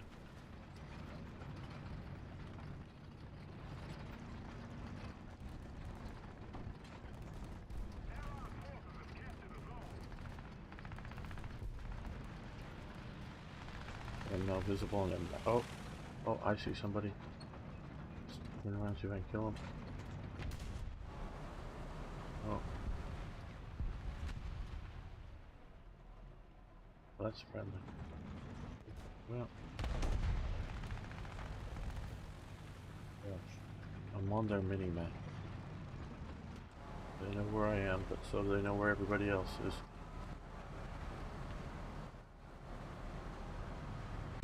What the fuck is this? Don't know what is this. Zerstörer 45, a new anti-air for Germany on Yes. 6. Oh, Oh, what? you didn't know about that? Oh, yes. Jetzt weißt du's. This is like a revelation for me. Oh, is it now? Incredibile. I thought you knew about it. Nah. Okay, let's build up. 6-0 you said, yeah? Yeah. Yes. Yes. Okay, 6-0. What planes do we have on 6-0? Ah, the Kurfürst. Great.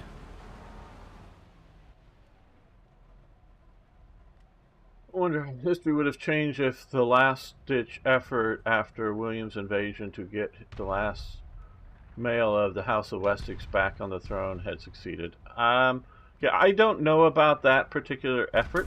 As I mean, we can discuss how close of a thing that the Battle of Hastings was.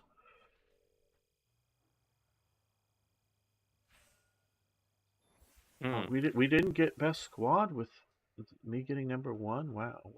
Oh no. Well, we were. Oh. The rest of the team was all the way down, Yeah, down yeah, in yeah, Goblin yeah. Town. Yep. Okay, Niagara's here finally. Oh, invite him to the squad.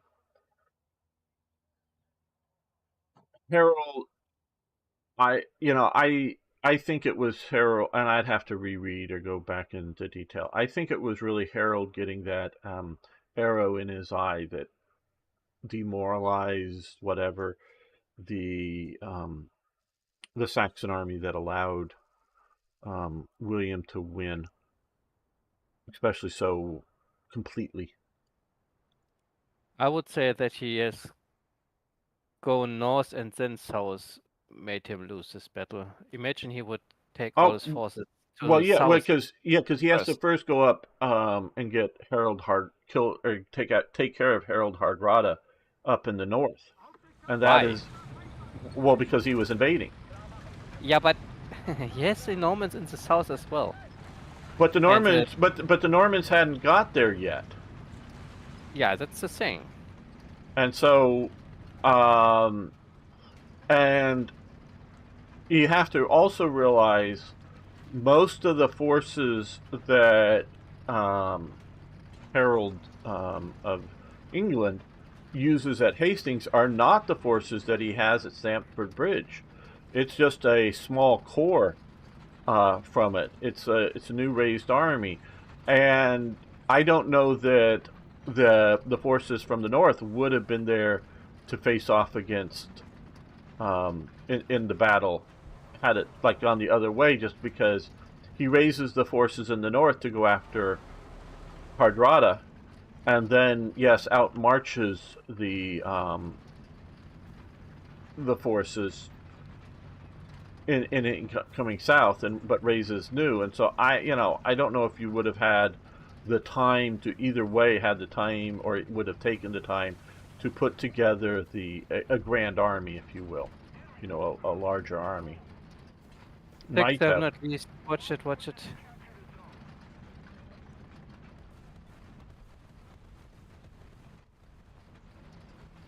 And I could easily see if Harold survives that battle, but retreats. Having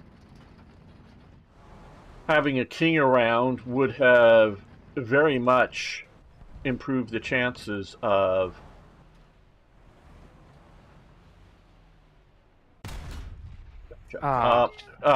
raising up more coherently. Because there were continued battles after Hastings. It just they were never, successful basically, because it just the Normans are too well organized. But had the king organized up enough forces, I don't know that it's a foregone conclusion that the Normans are going to win.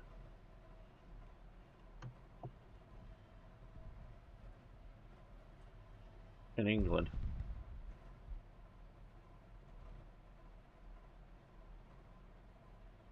Very well might. What the fuck? I was shot right out of my spawn point by Centurion.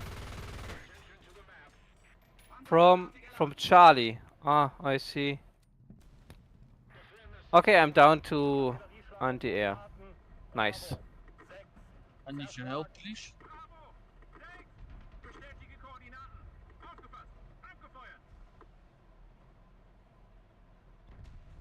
Somewhere here.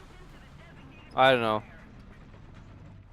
He has clear visual and on everyone who comes out of the spawn point. Great design.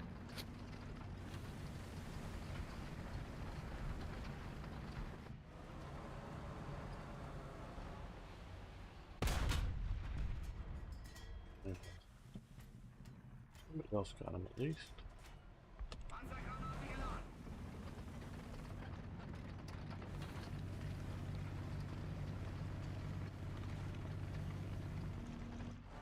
Now, however much I may cheer about one ancient faction over another ancient faction, I do sort of like the way things have turned out until, I don't know, the beginning of the 18th century. It's sort of when it's sort of the 18th century things started to go to hell, is I guess what I'm saying. Before that, even though I may have liked one faction, a losing faction here or there, It's not until the 18th century that the world has gone to hell.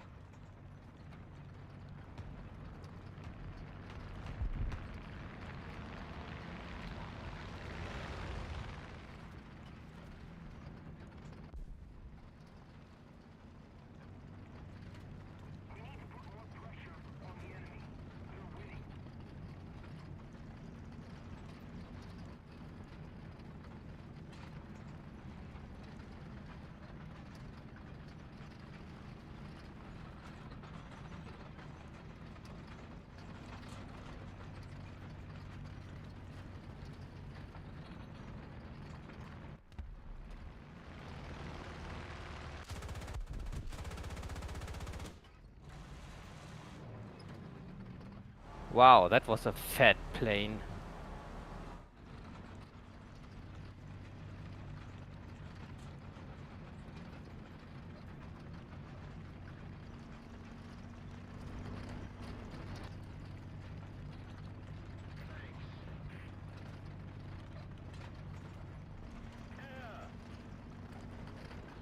Dropping artillery on B, just in case if there's somebody still there. Good.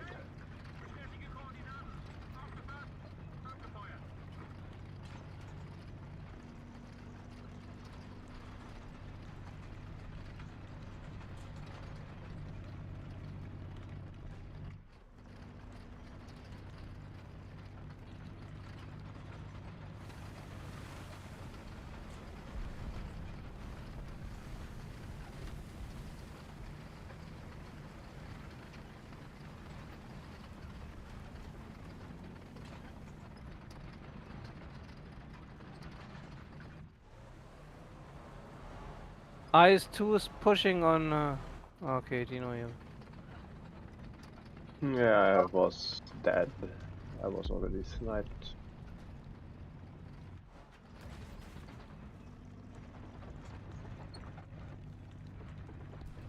Yeah, but that's the end of the 18th century. They shouldn't have been needed to... The whole American Revolution was an entirely unnecessary thing. But Parliament had become too dominant.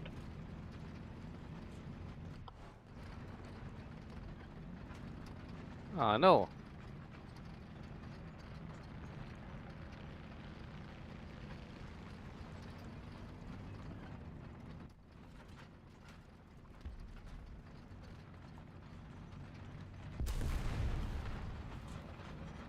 Already on my mark?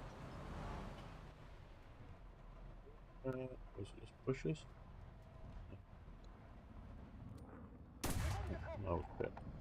Oh shit, I just lost my It's unbelievable. How can he just slip through all my shells?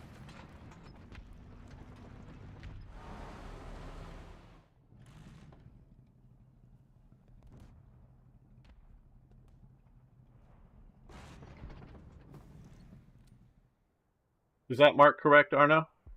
Or whoever? Yes. Oh, Okay. I got him. Oh, well, I put artillery there.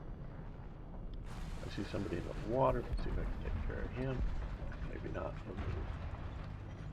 Okay, we got a zone captured. We are now actually turning the table. Huh. That's it.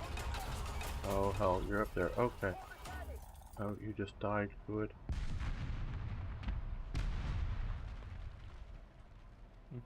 And this. Too bad, we will lose 2 points.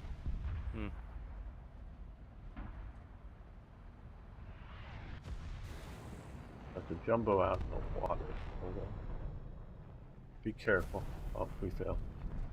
Disagree. I think stuff like the House of Lords are the antithesis of the Americanism, with the whole focus was on the new men, made men that acquire social influence, successful business endeavors, rather than by noble birth. Okay. Oh well, we got a little wet there. Well, see, things really start to go to shit in 1688, and so that's when things really in the world go down. Because just think, if we had had a united Anglo world from the 18th century onward, how much better the world would be. Yeah, I know I'm sitting here with a Dutchman and 2 Germans, but still. Oh nine. Well, if you want that, well, in that case, I don't know, Just 1618 or 1648. just stay out of European wars. Well, see, to a point, that's because it was that damn House of Hanover got us drug into a lot of German conflicts that we didn't need.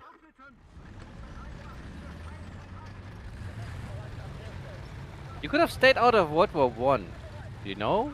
Now, you see, but you gotta understand, World War I would have ended very differently, because there would have been I don't know that there even would have been a World War I, because everyone would have been afraid of the great Anglo Empire, if you will. Yeah, right. Meaning the United States would have been in there from day one, because it would have been part of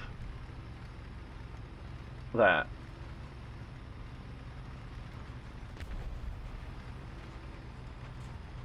And And maybe so- we could speak a common language right now. Yes, And not English.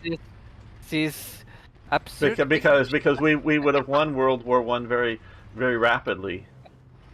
It would have been over in 1916 or so, because the American industrial might would have been put in there from day one. I mean, obviously that, like the United thing, then we have to engineer it so that the British change the inheritance system so women can inherit. Then we strategically kill off the English British royal family, so that Wilhelm II can inherit the throne. So we have then a united Anglo-German. No. There would be no William would have, because that we would not have gone down that German route.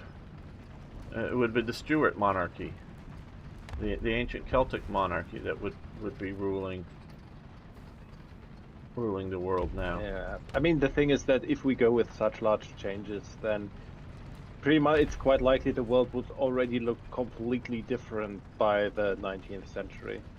Oh yeah, no, because Oh, for fuck's sake! There's an M18 in the middle of the battle line. What is a?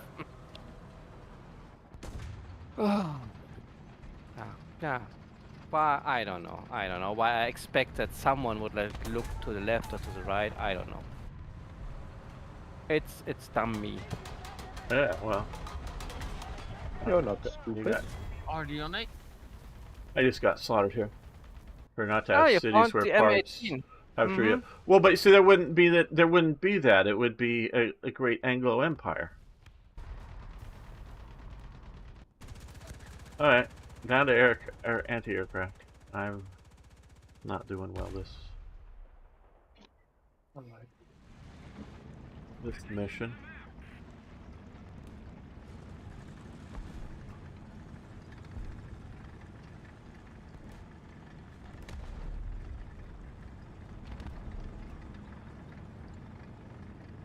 And there's what you have to look at, and especially has worked well in the British system. The idea of noble birth isn't maybe very important, but the idea of noble education, of however you want to say it, aristocrat, noble, or whatever, elite education systems, that you can educate your elites up in various fields, and particularly in governance. Oh, damage. Okay, I'm gonna go out and see if I can kill some of these guys with my AA guns, because they're M18s and light vehicles. Is something that...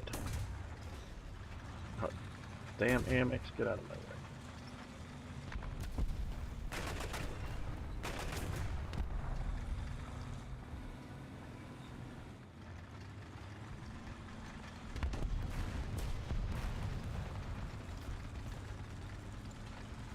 It's something that modern people overlook.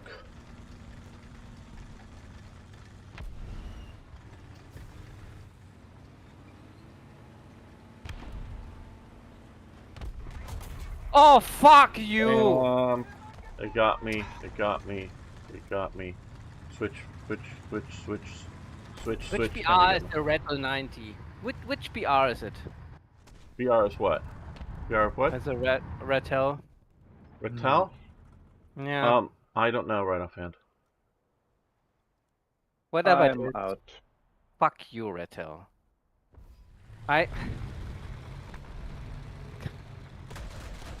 Why is it not possible to make like a World War II battle rating? Why is this not possible?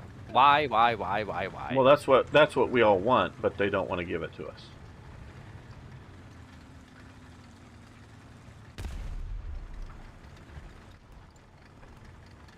I think that they think it will. They will say it divides the player base. That's what they'll say. Oh wow, yeah, but if I'm too frustrated because I'm getting fucked over by Right, shitty Right. tanks with my Yes. World War II tanks, I quit playing. Right. You're right. I'm just saying what they will say. What I believe it is they don't want a top. They don't want an end. They want you. They want to push you to grind to another level. Okay, I'm out. Yeah, I'm out as well.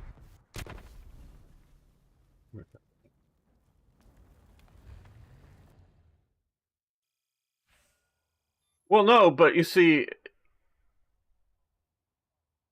if you look at the way the Stuarts governed,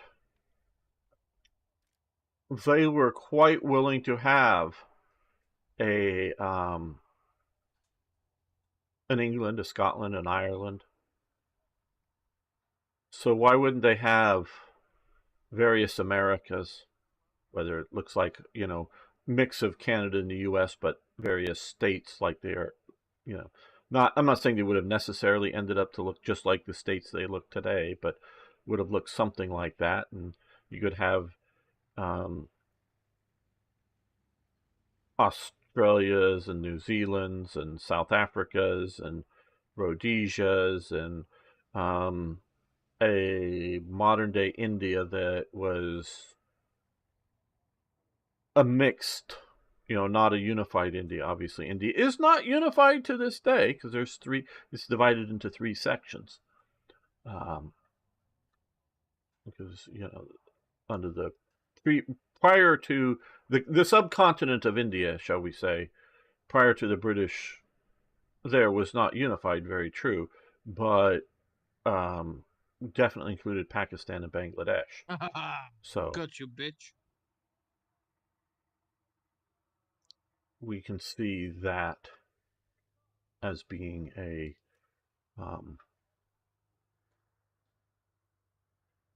element of it. And oh,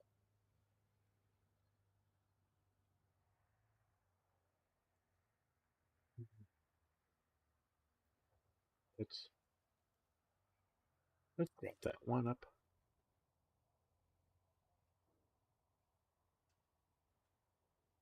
And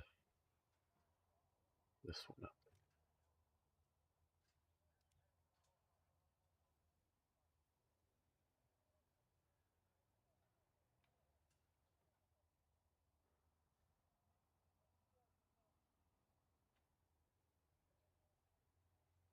And see, I am still very unsure about classical liberalism.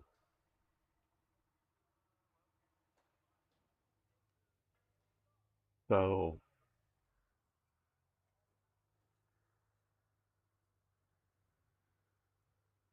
I am most comfortable, I think, in a classical conservative world.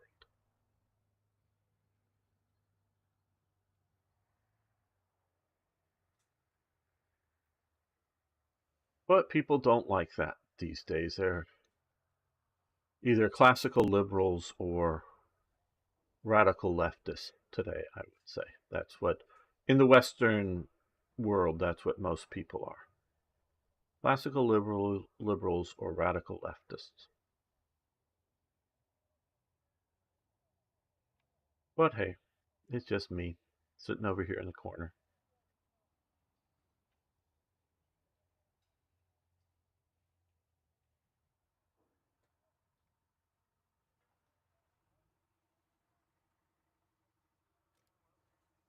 Oh, we get to add. We got the better ammo. Let's do. I'm going about this in a different sort of pattern than normal. Let's do horizontal throat knife because I want that throat swinging around fast. Okay, we're ready again.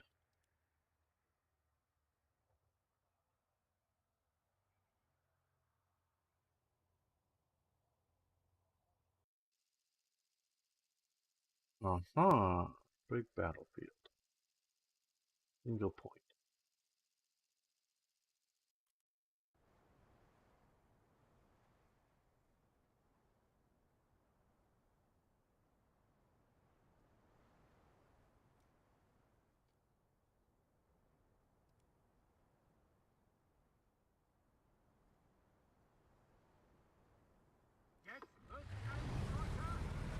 Oh, I ended up in the wrong starting spot. Well, I guess I'll just drive this way for a bit.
Maybe we go there.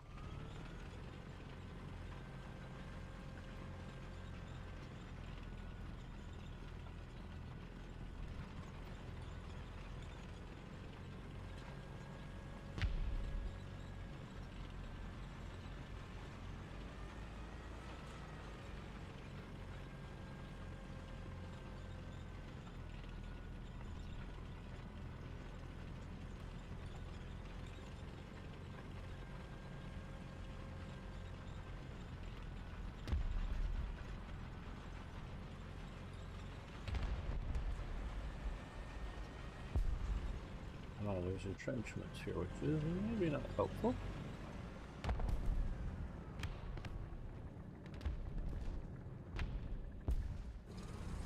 Okay, don't want to get stuck in those.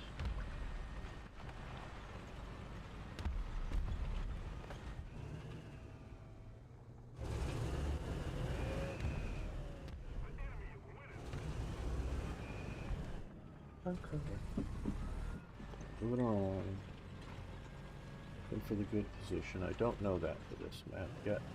In this area.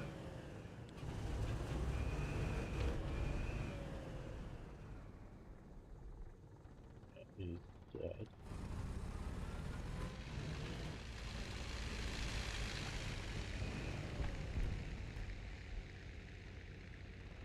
Now the problem with the rat tail that Niagara was having before is that they presume that the armor is so thin it doesn't detonate explosive-centered rounds. So your rounds often go harmlessly through the vehicle because there's a lot of open space. I don't know all the technical details of the Rattle, and they probably do when they made the models, but I really think it's a bit thicker armor.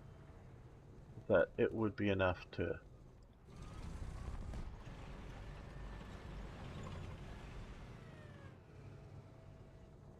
have our rounds detonate instead of just pass through. But then that comes to is how sensitive were the rounds. Okay. Is that going to be hit? Well, it was a hit.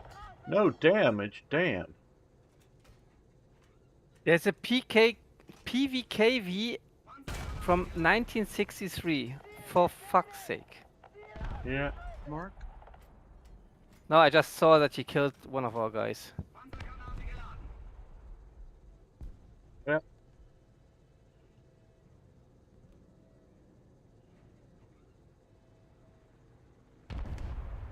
I'm shooting at someone in front. Oh, okay.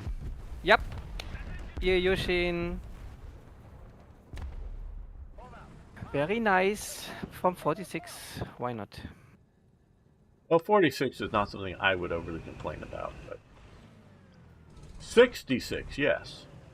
46, eh.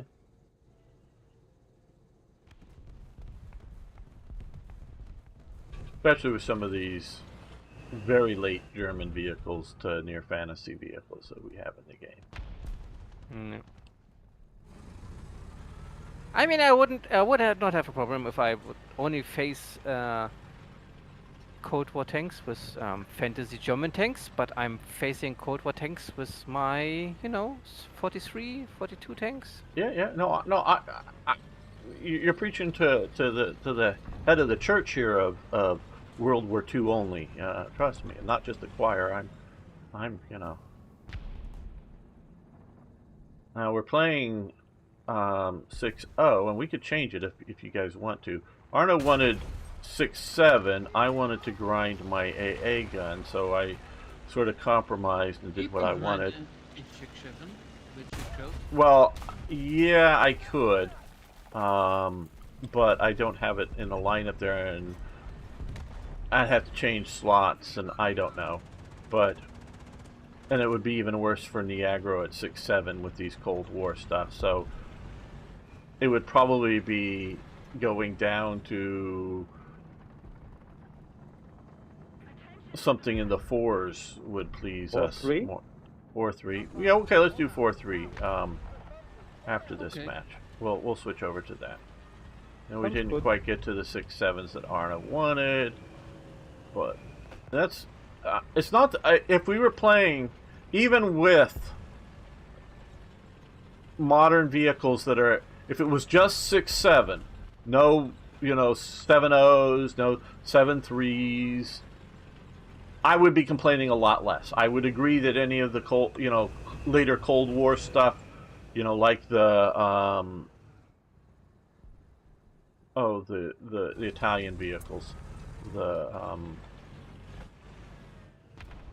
blanking on the name, that that little fast flying armored car thingy, that would still be there. I would not like that, but I'd live with that much more happily if it was just that. But being up tier to 7-7s at times.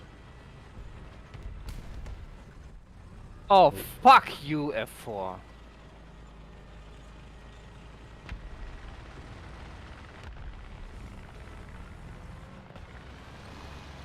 Get the point. I'm trying to I'm moving my slow ass forward. Is there somebody out there I can shoot at? Ooh, yeah, there is. And the next thing is, how can we make the life of those people even more miserable when you put cars into it, and cars from an up tier, which is so fast that you can't even shoot it down with your slow turret? They are going to. They haven't done it yet. They are going to rebalance air for the ground matches differently than they do it for the air matches. So that will help some. Won't solve it, but will help some.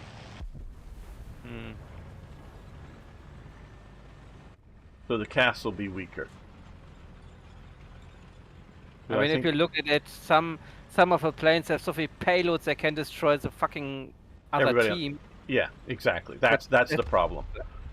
They may not be great air-to-aircraft, aircraft, but they're just so good at cast that they're ruining everyone else's game. Yep, exactly. There are some very good cast players, and you just can quit the game because you will not get out of the spawn anymore. Yep, absolutely right. I think they've realized it. And that's the next thing that just killed Arno. The M51. Yeah. Well, some of that could just be handled by up-tiering the vehicle a bit more, you know. And he just killed me. Some of that is tier levels. Some of that is like you're just talking about modern vehicles in and amongst World War II that are somewhat comparable. Okay. Any aircraft to shoot? I'm shelling Alpha. Battlefield. Same here.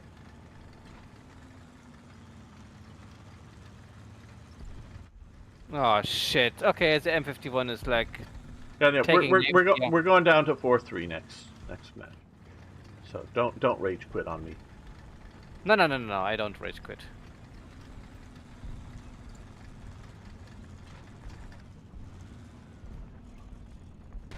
Okay, fighter aircraft coming in. I got the got him. Severe damage. Aircraft down. Nice gamer. One down. You took his left wing, I took his right wing. Well, cool. Oh, and now I can see the oh, here, big Russian tank destroyer. Well, hide. Yep. Ah. New plane for you, gamer. Yeah. Missed them. Out the barrels. Should reload better, but yeah. I'm afraid to shoot because of a Russian anti-tank here. Yeah. I'm working on this guy. Got limited ammo, so I'm waiting for a good shot. This guy really does have very limited ammo, 800 rounds.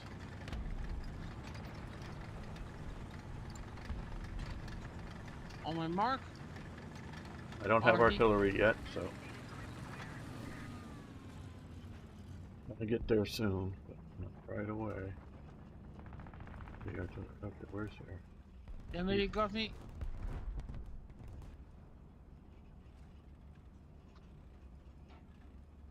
Dino, there is somewhere in front of you. An SU, I think. The 152.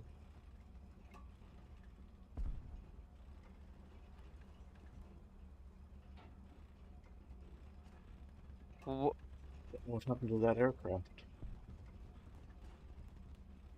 Died. I don't know that it did.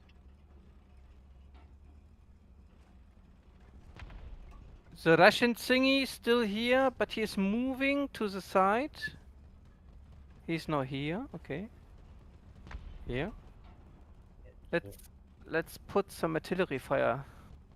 If we don't do something fast, the enemy will win. Attention to the designated grid zone.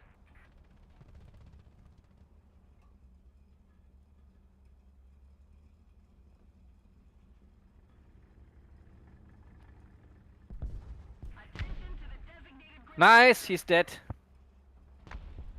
He is dead now.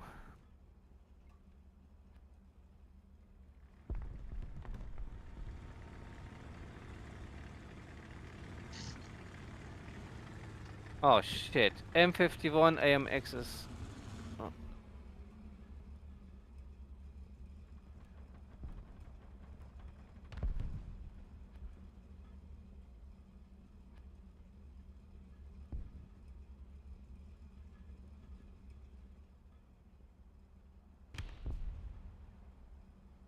I will hide here.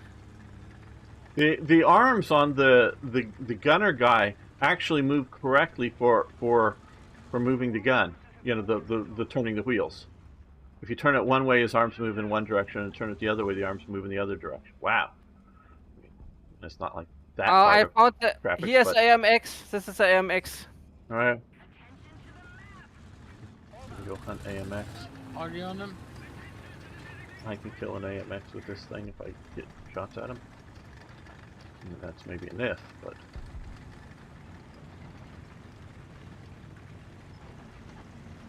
I can't see him anymore. I think he is going somewhere, maybe here or so.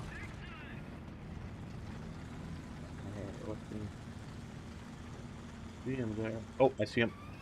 Okay. Panther Kill doesn't work. him! Mark. I drove a little over over here. Oh, the other guy got him.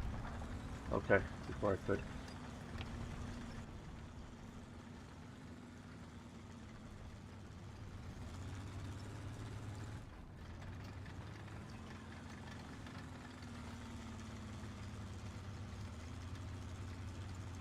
Oh man, why is the Ferdinand pushing so hard? The M4 will get him.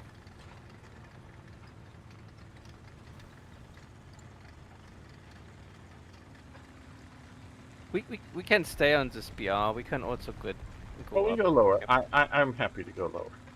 Okay, okay.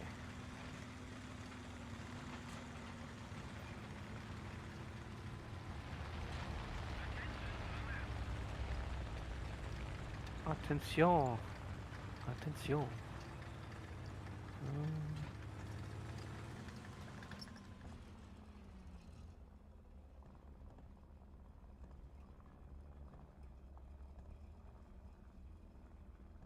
Hmm.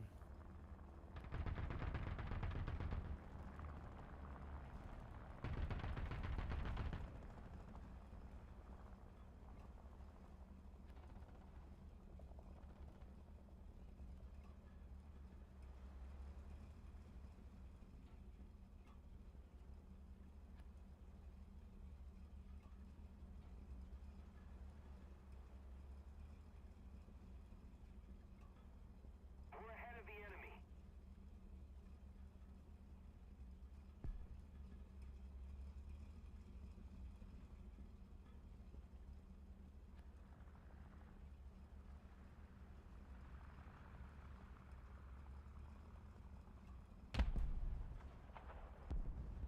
Nice. Oh, nice, you got him.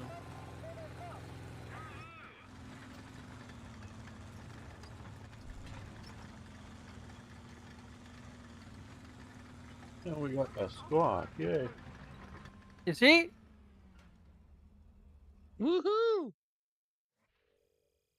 Wow, I kicked one with the 407. Oh, battle trophy. Ah. Ooh, battle trophy. Silver lions, please. Oh, A what? goddamn order. 20% discount for the Yak 1B. Mm-hmm.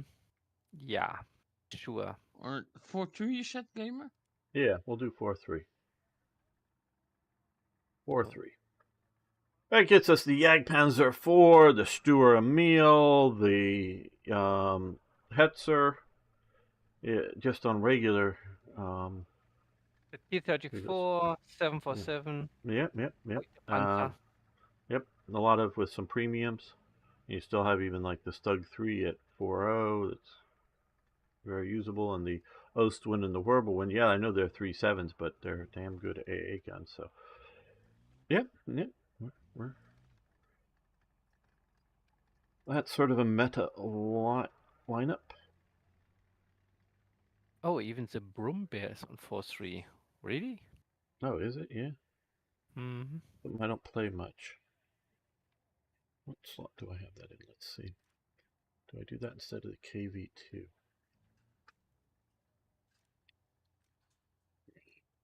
I have to give up to get that. T-34 not doing that. I mean, you Okay. could also go with the heavy infantry gun. Because it also have 150 millimeter. But, Yeah. I it's too think, slow. yeah. I think I'll keep the Stug GN faster reload rate. Yeah.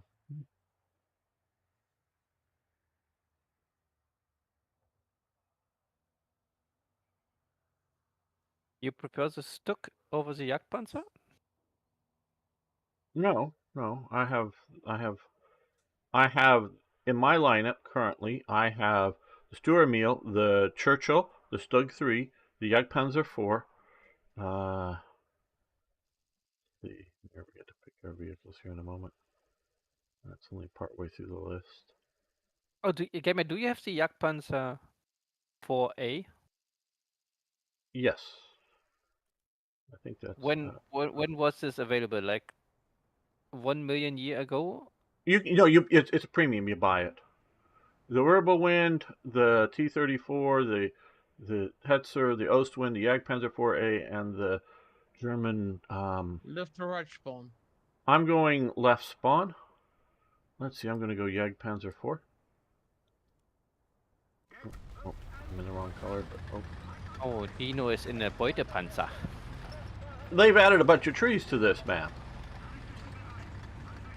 In the spawn here, there's more trees in this spawn than before.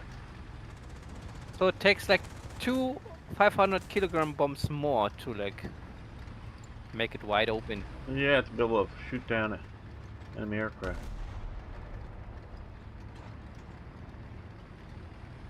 Don't take me as additional armor, Dino. Drive on the other side.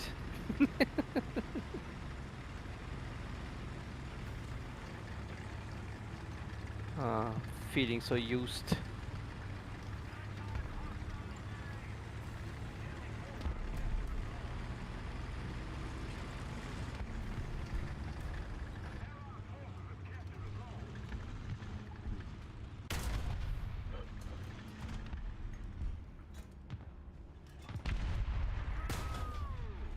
Bye-bye. One finished Panzer IV down.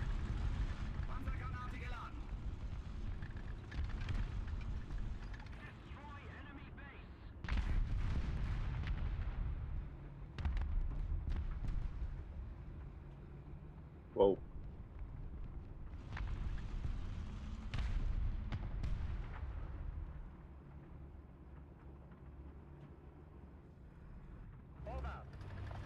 He's doing Overwatch. I'll move forward. Dino, you need help with repair? I've already repaired. Alright.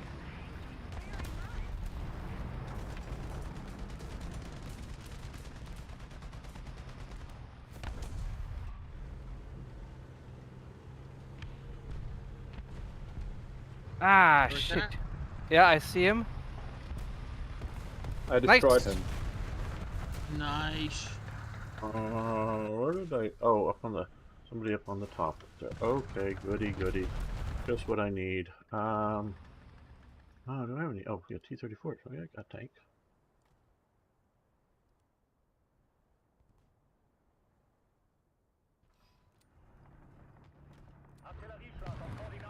Dino, we should spread out more because we are a perfect target for a plane. Roger. Right.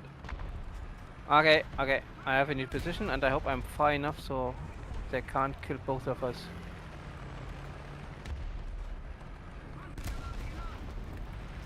Bye-bye, trees.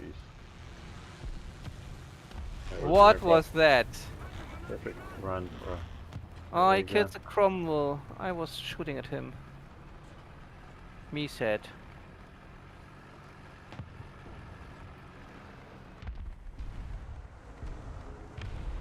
Damn it. Congratulations, you really showed that tree who's boss. Yeah. I don't know why I couldn't like kill the other one behind it as well. Oh. This plane has like 4 bombs left and I think he is coming for me next. Thank God. That's the same. Well, that's the same guy for sure. Ah, he is dead. Okay. Mister, I've got This a. guy is dead. You're gonna Do come you know to this. some here around where another one show up? Oh, you have someone in your front? Yes, an enemy T-34. Oh shit. Okay, okay, okay. You knocked out my gun. Okay. Arno's on its way. There are Oh. 2 T-34s. Oh, wait, wait. Mark No where pen. they are. Maybe I can kill them. You know where to look. Shit. Okay. Oh, one just died. Are there any left alive? I see two dead Aw. T-34s. Bitch. I thought somebody had a discussion about bunching The up. Russian bias. Yeah, I said, maybe spread I a mean, little this bit. is something I've been, shouting at you guys for how long now? Don't bunch up. I was driving to watch him, so Yeah, well, Alright. I'll see if I can't clear the sky a bit.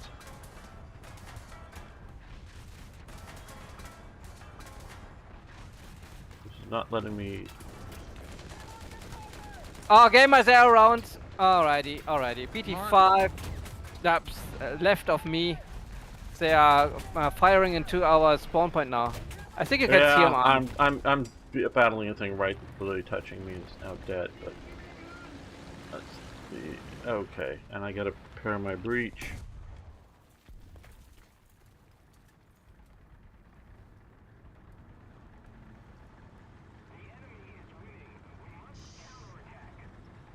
Hello, 657 analyzer. How you doing? Alright, IL-8 destroyed. Oh, that's good. Can't help. I don't have any breach right now. Anybody out there? So come on. Okay, now I can help. We'll have 3 crewmen left. Where are the baddies?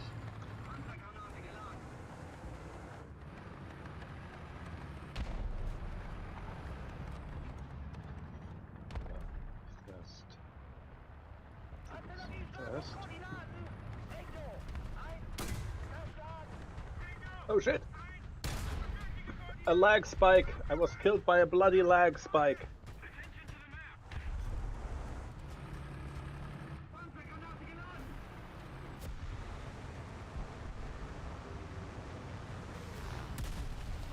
Bomb, and it killed me.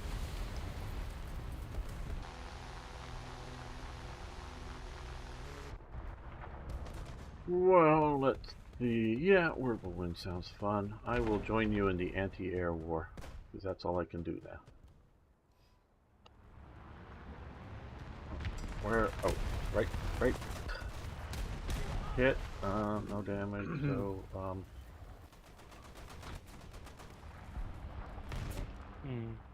otherwise, let's see. I'm gonna move over to here. Hopefully not get killed and stay out of. Oh, something shooting at me from up there. But like I say, I hope to not get killed. Get over here into some cover and away from Arno. Don't come near me, Arno. Stay away from me, Arno. that's a good Americans. See? And Arno survived. Why are you Oh, coming over? what Arno? the fuck, ASU? Since Arno has decided to come over towards me, I'm going to go drive to the other side of the map. The other side of the point here. Don't know what's shooting at me. I don't care because Arno decided to come over towards me.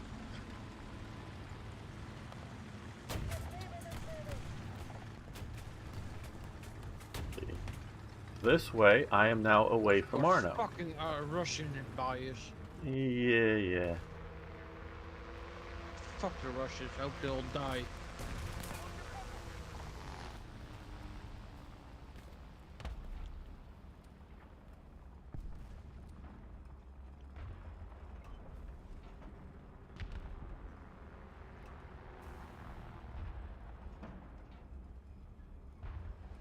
Almost having fun, Crispin. Yes, how you doing? Almost having fun.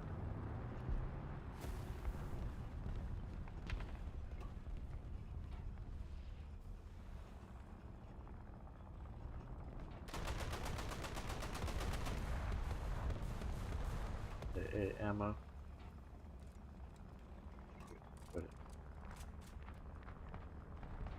Oh shit. Gunner's next, right? Ah, too late. Oh, got him!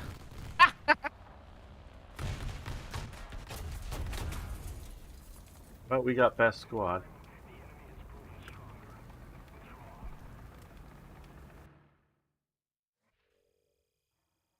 We got stomped.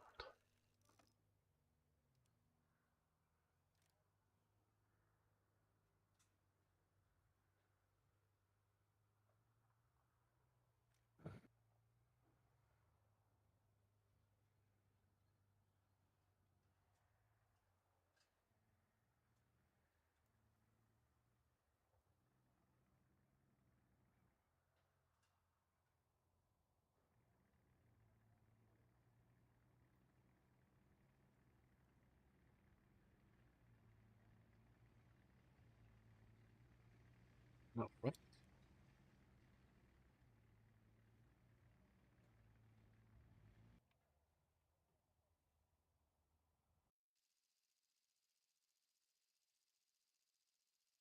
Okay, well. I'm going right up the middle. In a big slow tank.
No, I see shit.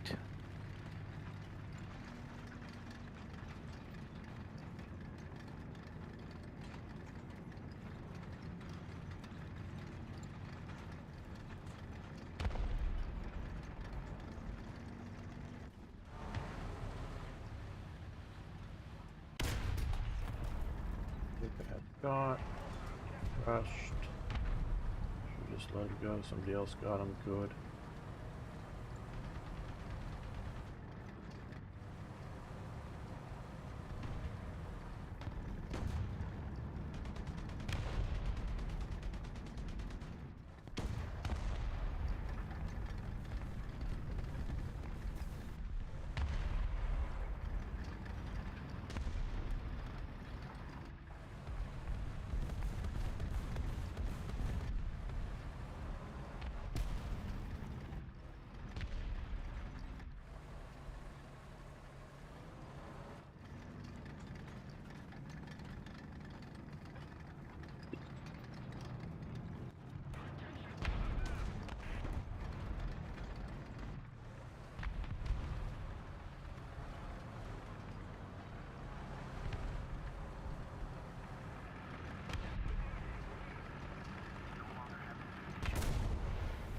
Where did I die from?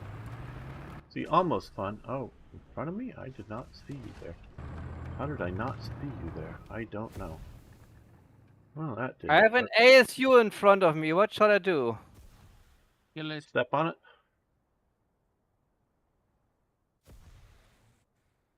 He is so small. He is hiding behind a fucking rock.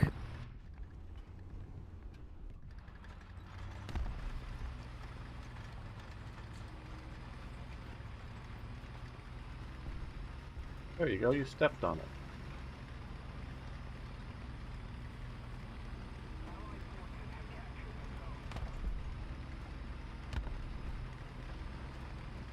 You're now much faster in this slow vehicle. That very slow vehicle.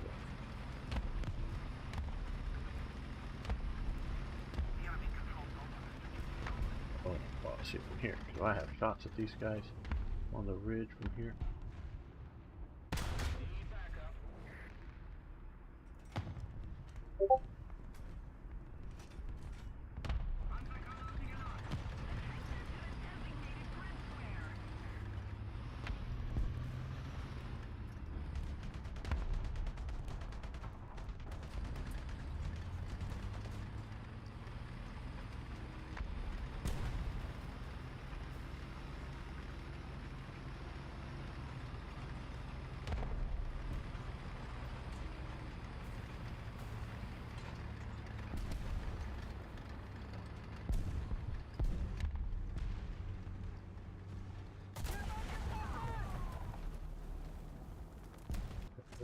Oh, wow! Right next to me.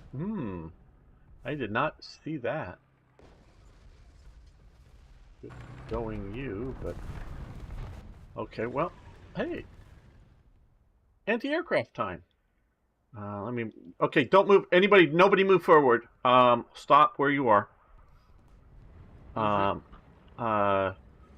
There is a Russian or a T-34, I think Chinese over there. Be careful. Now you guys know where it is. Whoever's over in that part of the map. I think it was Arno, but whoever. So now if you want to move forward, move forward. But be cautious. Oh, there's a second one. Damn it. Yeah.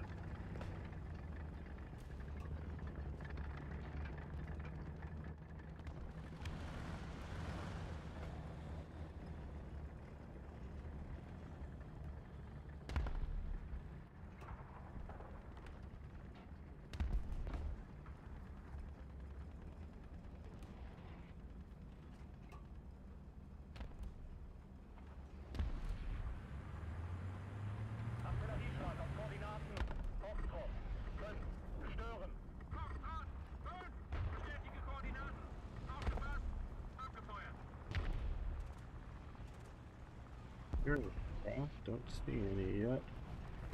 I think they're aircraft. That's definitely an aircraft.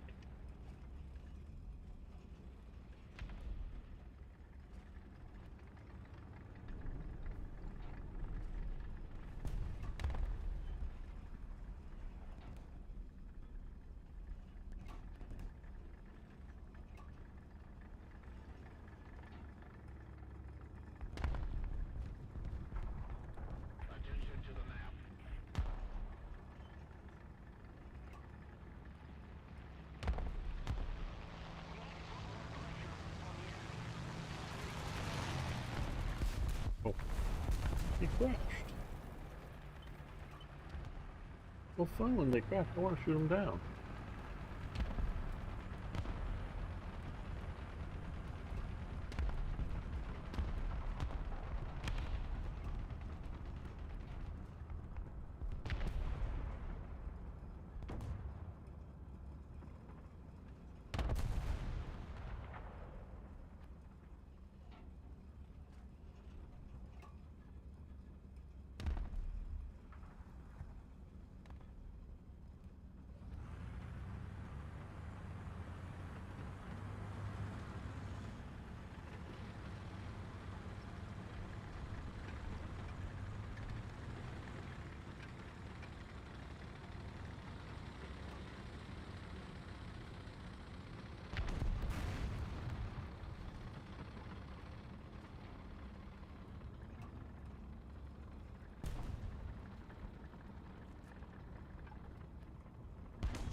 They're on our base now.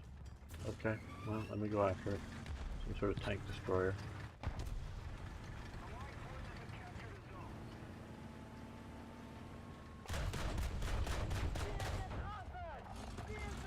Got him.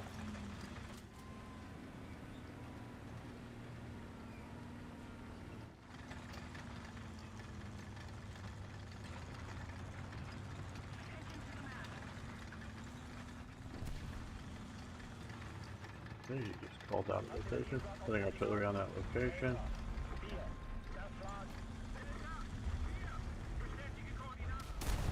And I got killed.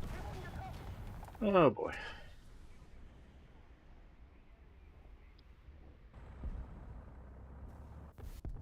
Ah, well, now. Panzer IV. Winter camouflage. Let's go hunting. Not Panzer IV, but Panzer IV. Let's go hunting. Hunting we should go. Don't have much time left. Arno, Oh, aircraft. for fuck's sake. For fuck's sake. Why are you all going through the fucking eye? Just go around it. Oh, man. Well, you see, they really wanted to help the aircraft out by giving them a really nice juicy air target, but they all dial at once. Ah, I see your point here.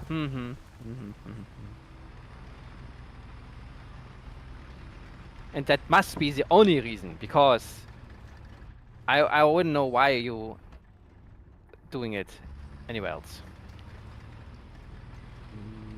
Where is the T-34 that was out here?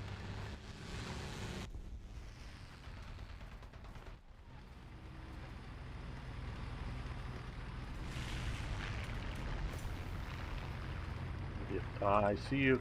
Oh, damn. Pull forward, dude. Pull forward. Okay, you're not pulling forward fast enough. Well, let me swing around behind you then. At that point, you pull forward. I don't know. What should I do? Bomb is out, gamer. Get down, get down.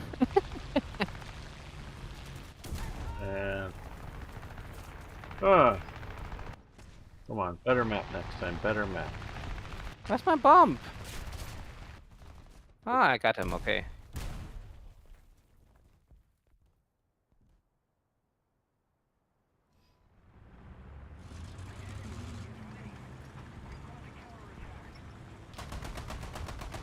Don't shoot at Niagara, Arno.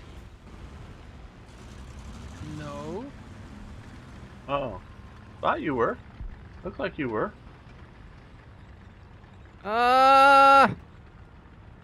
It's not that easy to fly without flaps and just one wing. Well, flap the wing you have harder.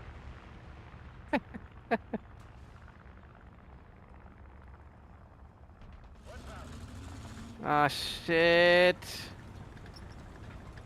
Ah, okay. Oh, I get a kill assist on the PE too. Uh-huh.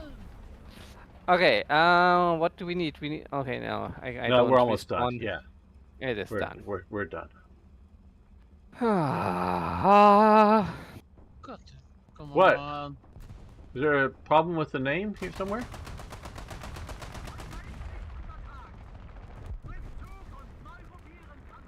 This is his name. What are you talking about, ZZ? Please inform me.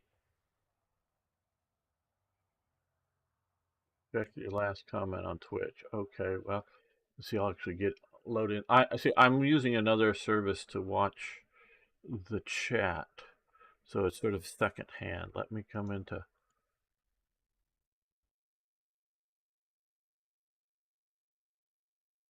Okay, all I see is your Five Eyes comment, then wow trip, then check. Yeah, I don't see anything more. Let me see if I go into my creator dashboard. The manager here. I checked him. I don't see anything here. Not even something waiting for approval. Well, there is. Oh, there is? On Twitch. On Twitch.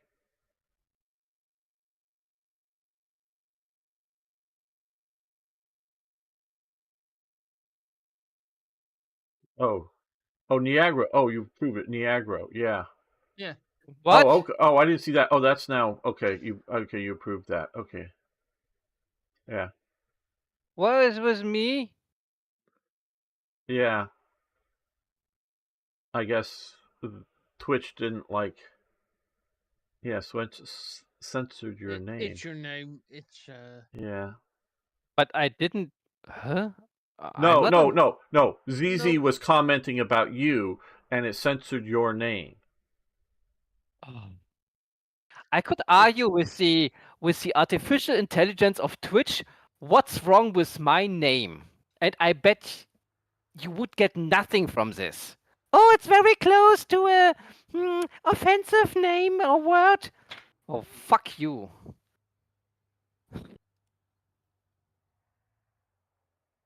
sure. Yeah, like just like at this point, someone could have the word Gorch as username, and it'd be like, well, Fock is almost fucked, so. Yeah. It's bad. Just for respawn. I'm going southern spawn. I'm going to try to go to the tree line. I don't know if you guys should follow me or not. I sometimes don't make it, so I don't know that I want to lead you into bad positions, but Oh, we have the Americans. Nine. no, we're fighting the Americans. We're fighting the Americans, the there is Soviets, the and Swedes. German and an M24 with us. Ah, but those would be Italian. Italian or Germans. Well, the Really? Or the Japanese. Well, that M24 is Japanese. At least one of them is. One is Chinese. One is Chinese. One is Japanese. Ah. There's an Italian Panzer G.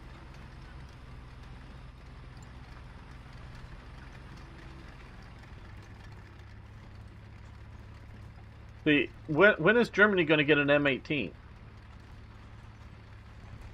Germany needs an M18. Why don't we have an M18 for Germany? Oh, because they say you already have the M10. No, but Germany didn't use the M10. Germany used the M18.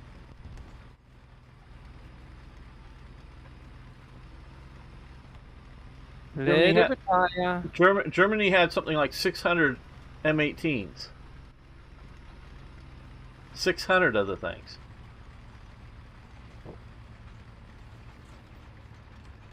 They bought them from Italy. You know, after the war.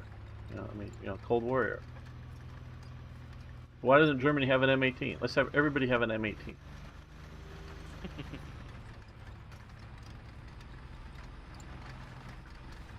Don't use War Thunder logic against War Thunder, gamer. Please. Please don't.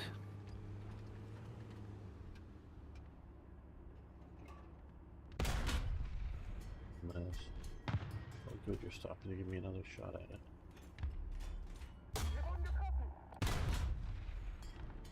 Oh, that's a KV. Okay, well, let's try one more shot at this. Okay, well, I'm back at. I'm hitting, but no damage. Yeah, Gro, to your right. Ah, but he is too far A bit away. behind you, I think. Yeah. I'm rushing into the city. There. It's right behind you. Yeah, like right behind you. Yeah, but at this point I can turn into every direction. He already killed me, Agro. I was not able to save him. Yeah, why haven't you saved me? Damn it! Okay, it's verbal time. We go with the... What do we have? Sprenggranate? Yeah, Sprenggranate. Same guy. Very good. Oh, somebody got him. Good job, whoever.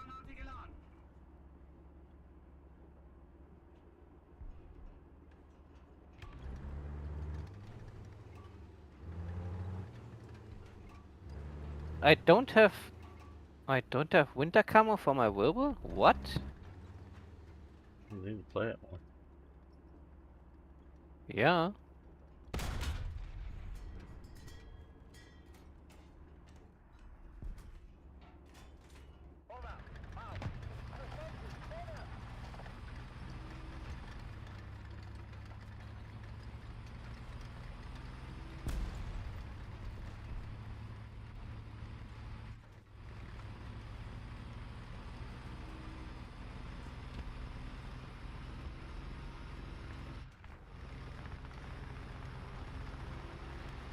Ah, enemy airplane, yeah! Yeah, we saw him take out Dino. That was not very nice.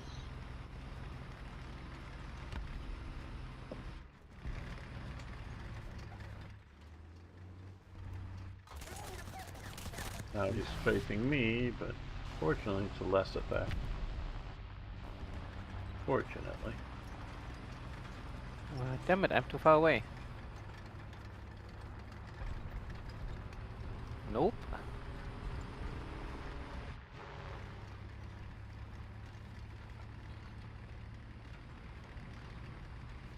Oh, come on.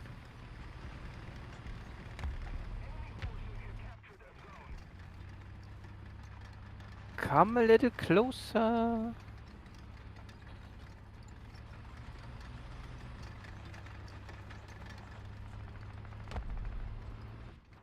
Nope. Yeah. Okay. Oh, that's KV2. Let's kill the KV2. Oh, there's another plane behind me. Well, KV2 just had its crew taken out. The other guy's reloading, getting ready to shoot at me. Because he's What? was shot. He's dead. Okay. KV2, turret crew out. Gonna replace the turret crew soon. So I'm going to put a round right into him and destroy him. Okay. KV2, SU Oh down. shit. Right there. Ah. And that what? Oh, hello. You're down. Swedish guy got my engine. Let's get repairing that engine. I can do. Do we have enemy air up or is it safe at the moment? I don't know. I'm getting shot at. We have friendly air. Okay, then I'm coming with the Panzer. We are winning. Just retaking our point. That's and a he's- bomb. Boom. Okay, didn't survive that long with it, but. You watch Masters of the Air? No, I have not watched Masters of the Air. I've heard good things about it so far, but just haven't watched it yet. Sort of waiting for it to get over. I hear it's rather brutal, as in real life, because they had very high casualty rates.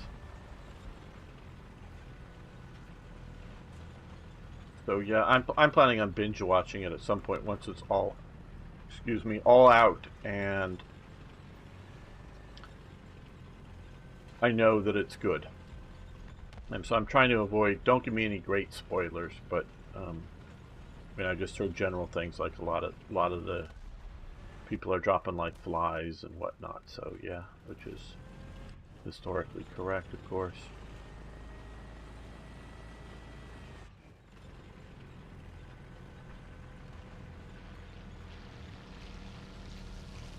Okay, so it's come out with its finale. Okay, I did not know that. I'll watch it sometime, and I'll also say I'm not in a hurry to watch it. Because of its brutality, I sort of want to be in the right mood for it. If you know what I mean, I don't want to just sort of watch it casually or whatever. Oh, I missed. Too low twice. Well, it's a very small target. There was a hit on a T-34.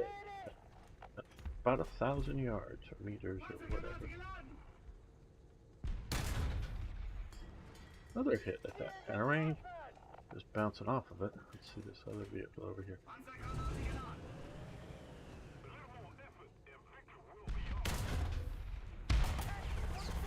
You got a trap.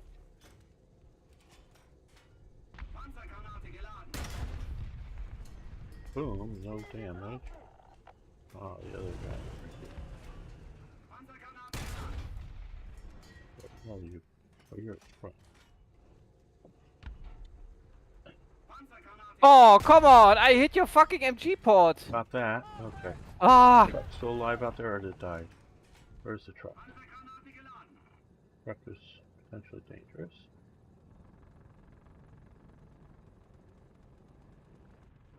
I'm shelling Bravo. I don't know if it's good or not.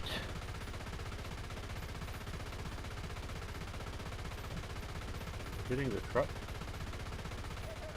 Hit up on the truck. What truck, gamer? Ah! Truck out It's there. on the side, I see. Soviet truck. Driver's dead, Okay, and he's dead. and he's dead. Yep.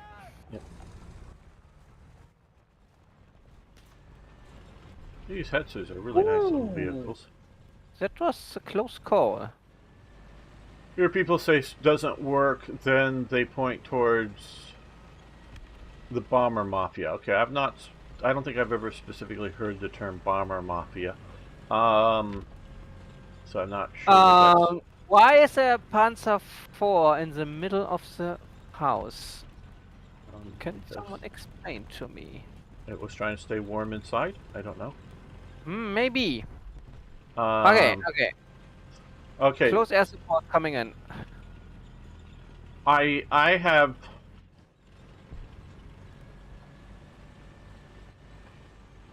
It's a new model, a Urbana Haus Tarnpanzer. Okay, well, he just lost his turret crew. The Panzer IV in front of me, and somebody else got him. A experimental new type. I see. I see. Intended to be deployed within semi-urban and urban areas. I tried to get this guy over there, Arno. Okay, pre-nuclear strategic bombing is a hard question to answer as to whether it was worth it, shall we say. Bomb is out. Nuke it. Kisses from Russia. Plump. Dead. Okay. Noise. So, I have to reload somewhere. Ah, look. An airfield. Maybe I get some gas and some ammunition over there. Let's see.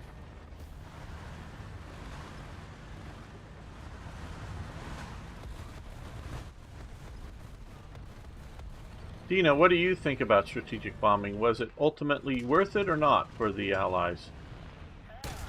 Personally, for the most part, probably actually not. It tended to make people want to fight harder. Yes, that definitely, like we see in Guernica, Spain, people Yes. rallied around that. Britain, the Blitz definitely made the Brits fight harder. Maybe the strategic bombing of the industry. Yes, Has it worked? strategic bombing of industry, Earlier? definitely. But whereas the more terror bombing and firebombing campaign of cities, less so. Yeah. That really, the only upside of that was just killing lots of people. Now, which is effective in war because those are, you know, workers in factories and whatnot. So that does have, you know, however much we may not like it as a moral issue, it does have an effect. Okay, if you say we diminish the manpower pool of the enemy, true. Yeah. But you also stiffen the resistance of the common people. Right. But And, see, the and real eventually you will have Yeah. problems after the war. Because we talked about this. Yeah, like yeah. bringing peace and democracy right after you beat Right. the crap out of the enemy. And I Right. think if we like kill like, I don't know, let's say tenths of the population, there will be a lot of people who will not He's dead, be... Dino. Yeah. Yeah, no, you're right about that. But I'm looking at just as a war fighting function. As a strategic concept, I think it has its gains overall. Now we can look at some bombing is useful because it forces the enemy to react to it. Meaning, if you bomb a few factories with strategic bombing, it forces the enemy to put Anti-air. anti-aircraft around all the factories, you know, because they don't know where the next one's going to. So instead of that, anti-air, are being made into artillery pieces or anti-tank gun pieces or whatever, you know, other functional production.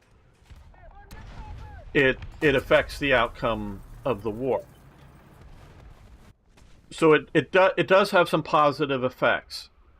Dino, can you kill this high-flying plane? I don't know if it's a bomber or I see a it. fighter.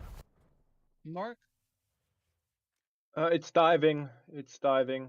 Now, Okay, then. I think the bombing campaign versus Japan, I mean, we did definitely lose aircraft, but we had achieved such altitude bombings with our B-29s. Well, if I remember correctly, the main reason with Japan was the fact that they had no effective control over the air force, as they simply couldn't decide which part was supposed of their armed forces was supposed to actually protect their home islands.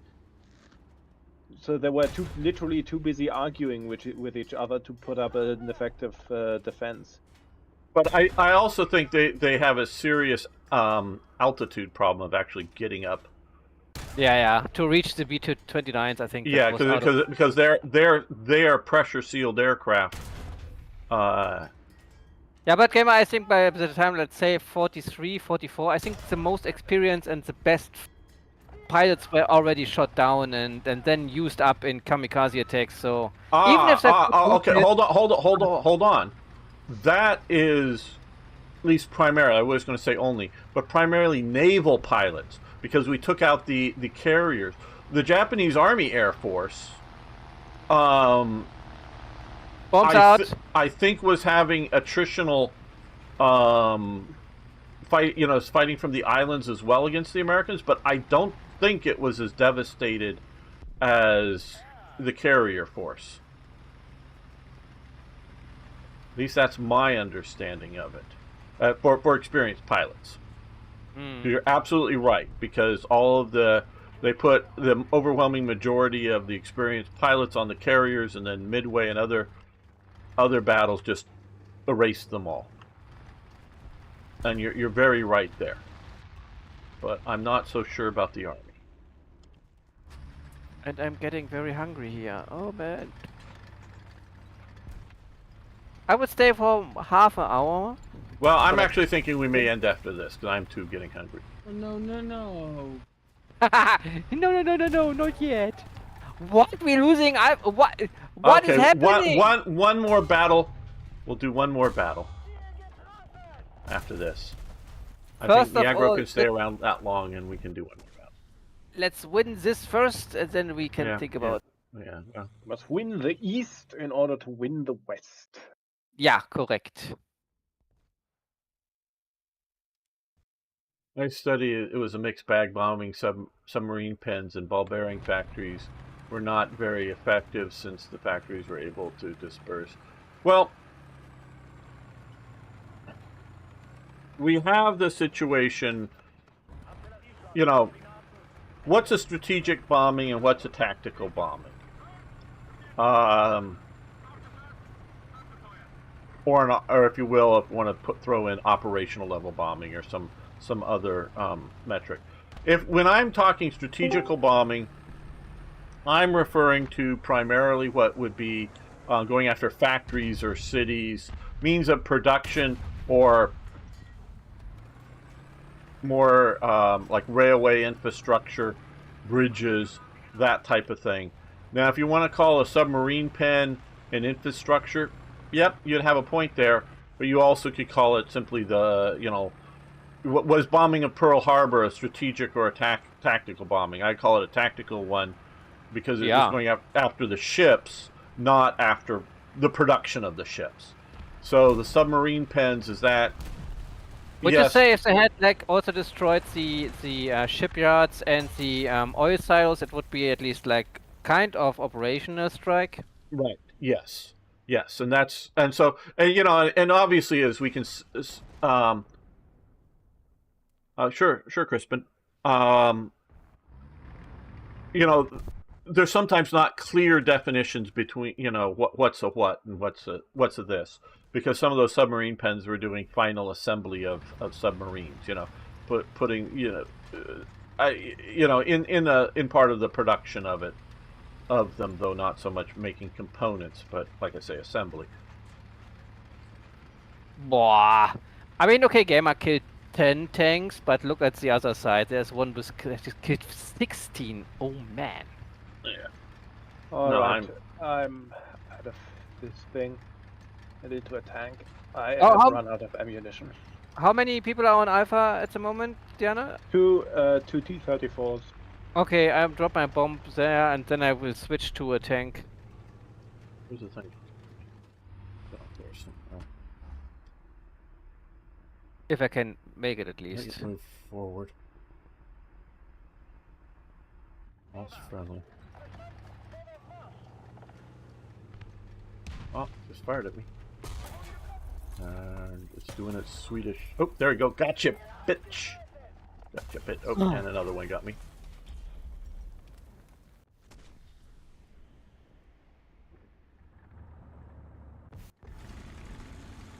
Hardly worth coming back in much. Oh boy, we're just about done. We're done. Ah, damn it! Don't know if I didn't get in fast enough. I wanted to drop on A. Yeah. Okay, we can do a countdown. We're at. I'll go down to just EU servers, and we're Okay, at I'm ready. 4-3. We're at 4-3, so we'll do a countdown with Crispin. I don't think building the strategic air force that we did was a waste of time. The only argument could be like these big airfield or air yard where you have like how many planes? Thousands of planes from the 60s, 70s, 80s as a strategic reserve, and some could argue, Well, I'm talking World War II here. We're talking World War II. Ah, Okay. okay. Yeah. Okay. 3, 2, 1, go. If we can get into the same match.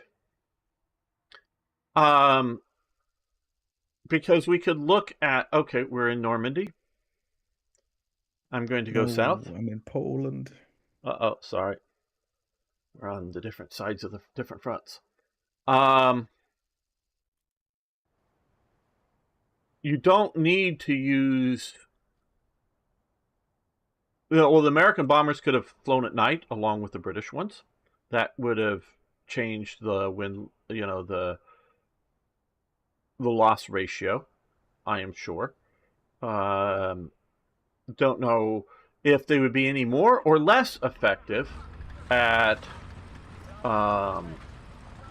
knocking out industry, because I don't know that our precision bombing sites ended up being that precision effectively. They were precision capable, but it just European conditions didn't necessarily allow them to make the precision strikes. You definitely could do targets like in and around the Mediterranean. And the biggest problem is for the Allied bombing campaign is bombing without sufficient fighter coverage. That is where I believe we take the heaviest losses. Yes, we eventually get P-51 Mustangs and the Thunderbolts with enough fuel range to cover them all the way to the target and back. But before then, I would argue that it would probably be best for daylight bombing to only cover ranges that we have air cover for, and make sure that air cover is thick. Muster enough squadrons to really go after whatever. Thank you. Yep. Thank you for that call out. Okay, damage. Oh no, watch it. There are a lot of tanks on the other side. Right here. There we go. Gotcha. Yeah, he got me. 34. Oh, T-34. Wow, we shot through the bunker. Through him, no effective damage. Got his gas tanks, but as we know, tanks really don't need gas tanks because they're made out of a tank.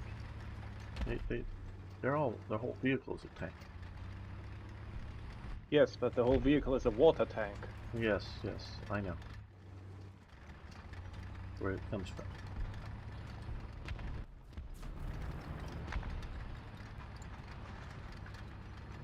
RD on A. Here's the T-34 here. Here's the T-34. Okay, this guy is dead officially. Okay. I think he's behind this building here. I don't see him yet. Yes, I'm driving up to shoot him in the face if he's here. Nope, he's not behind this building. Is he behind this other building? Where is he? Oh, fuck you! The moment I here. could Where reach was it, he? he is Oh, he's killing back. my Oh, fucking I thought he went barrel. forward. Damn. Oh well. I messed that one up.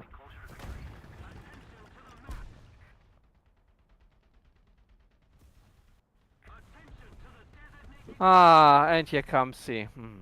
Fucking hell. And we could, you know, bomb, like, you know, I believe the campaign, the bombing campaign leading up to and in the near aftermath of D-Day was, you know, using all of the 8th Air Force in a operational level, not like a tactical as in, you know, call in an airstrike here or there, but just, oh, we're going to bomb this town or we're going to bomb this area, you know, because we know there's German forces there in strength. That could have been very, you know, done much more. So I don't think building all those B-17s or the later B-29s, and definitely not something like the Mitchells. I really like the Mitchells, but they're sort of, you know, a medium bomber, I think would be a good term for them. And so very versatile. They can be used tactically, skip bombing against ships, or carrying enough bombs to be useful in a strategic bombing sense.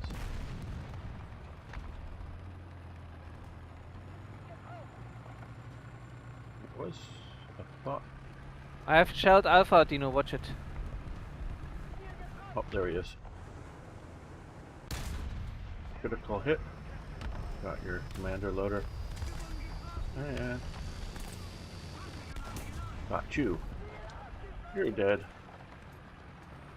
One less concept to worry about in the world. Nice side target. Big Soviet assault gun killed by a captured T-34.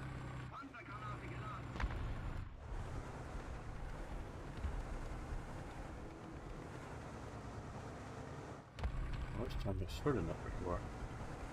So we're on the map. Yeah! Fuck you! Scouted. Zenubish 1. Ah, yeah. Oh, there comes the next one.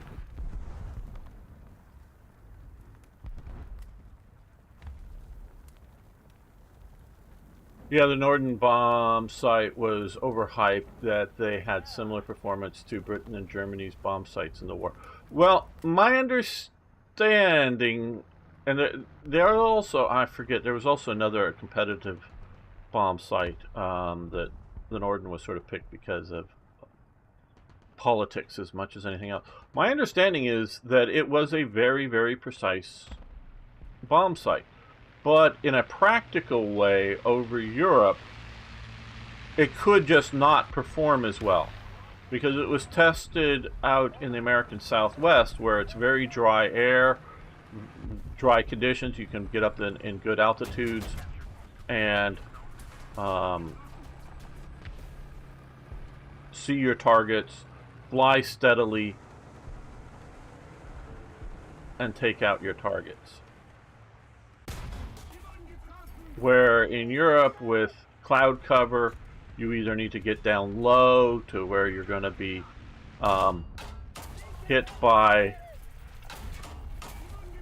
you know, flak, or just your conditions are such that you can't see your targets effectively.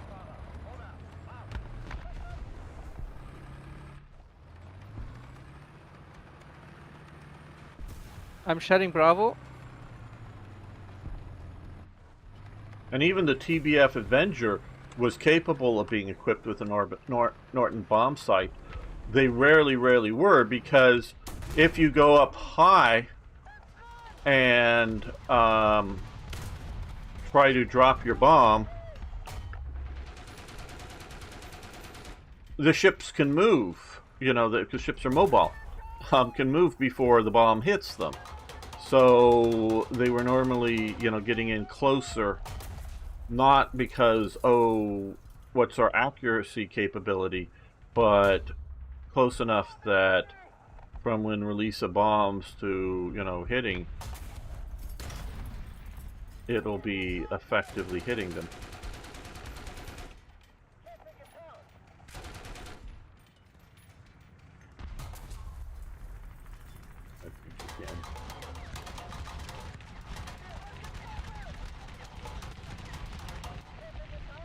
Got you. Bye bye.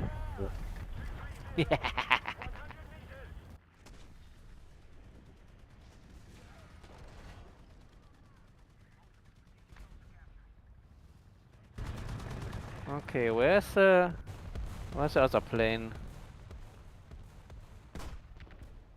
Oh, we have a. Okay.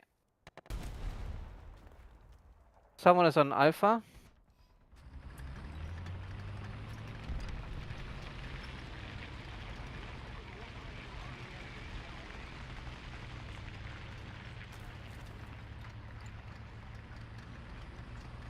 What, a biplane? Okay. Bye bye plane. Boom.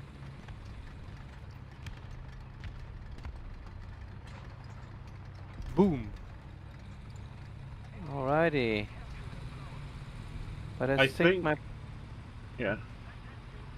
I think some of the mixed bag results, when looked at for bombing of Germany, particularly the industry, you're looking at two phenomenons happening.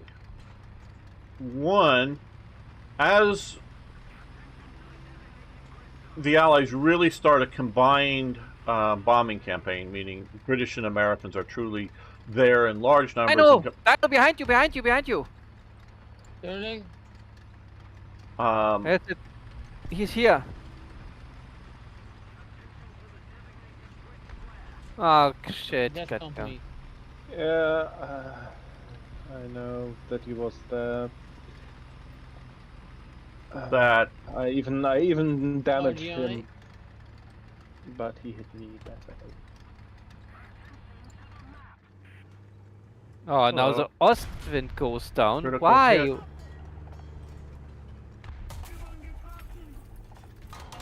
I'm shutting Charlie. There we go, revenge. Yeah, for night. Yep.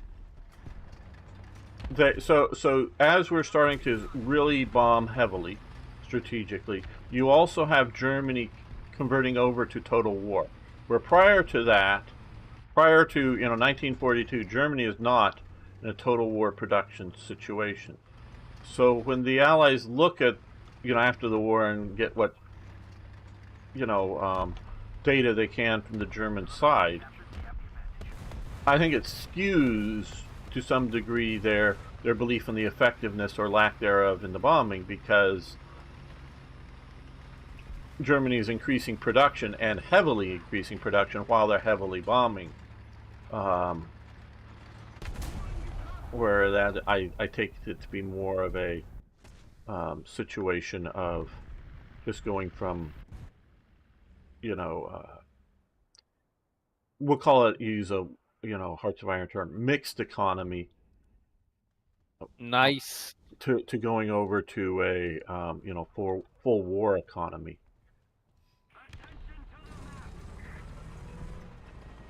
How about we just hold Bravo and Alpha now and don't push on the spawn point, because we will be overwhelmed from Charlie. What is wrong with people? Don't they have like the map in their screen? I also think you have well, yes, the British have the Royal Air Force and we have the Army Air Corps. The Army Air Corps is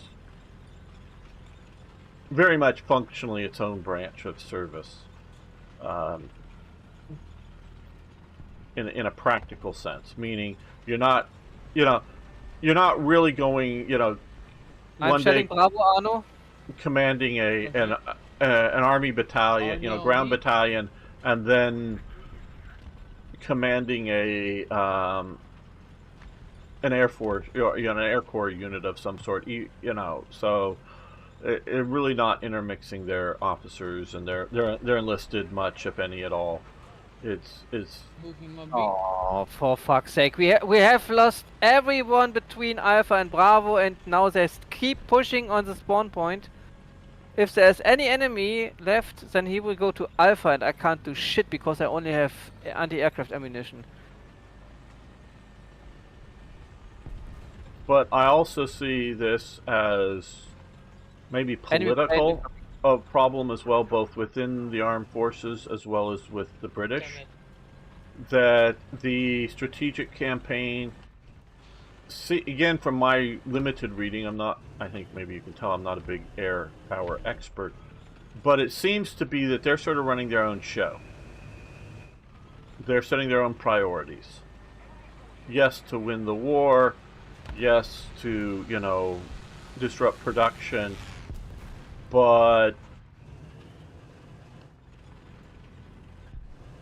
as opposed, they have to be pushed.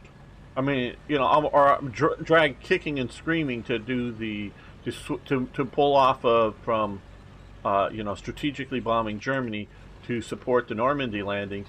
And as soon as they get their reins are let loose, they go immediately back to bombing Germany. Now, I don't know how much of it is I have a hammer, so all problems look like a nail, versus truly a belief that they could nice.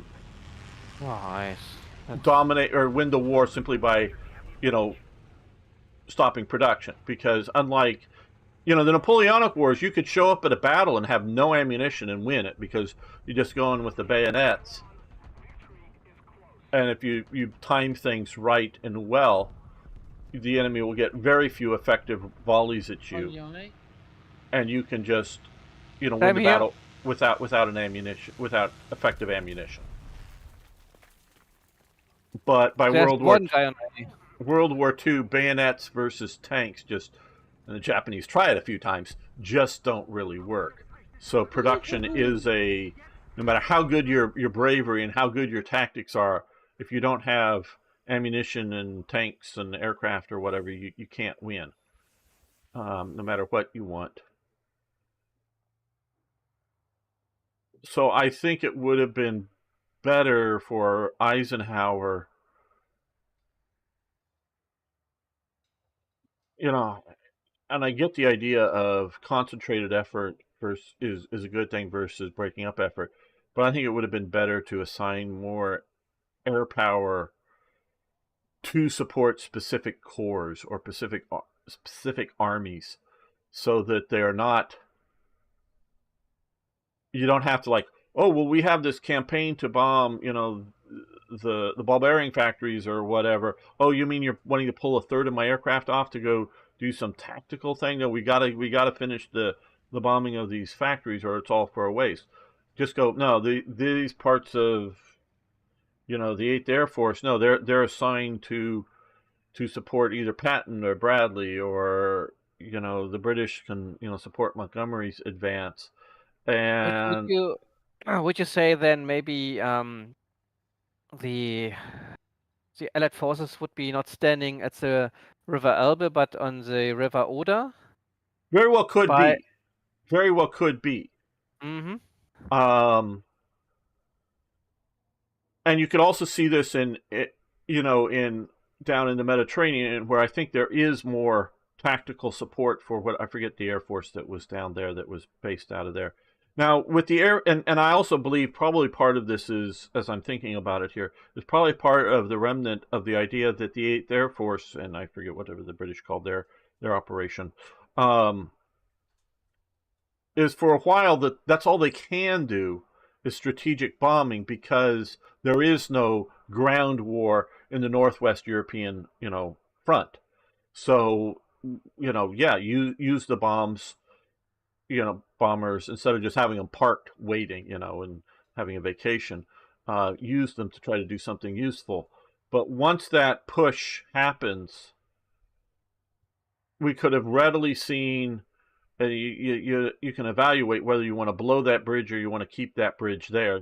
Famously, the Allies are trying to find a bridge that they can get across the Rhine, but other bridges, to stop the Germans from reinforcing or withdrawing or whatever, and have that much more of a more operational maybe than calling it a specific air strike on a building or hill or tank or whatever. That you also have fighter bombers to do that effectively as well.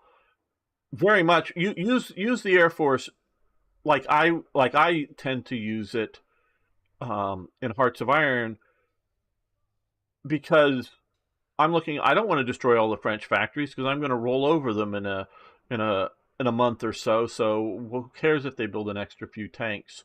I'm coming for them now. So I put all the air on tactical operations as opposed to strategic operations. And I do think any of the operations would have, and we watched the A Bridge Too Far, had that area been prepped, not going after the bridges that they hope to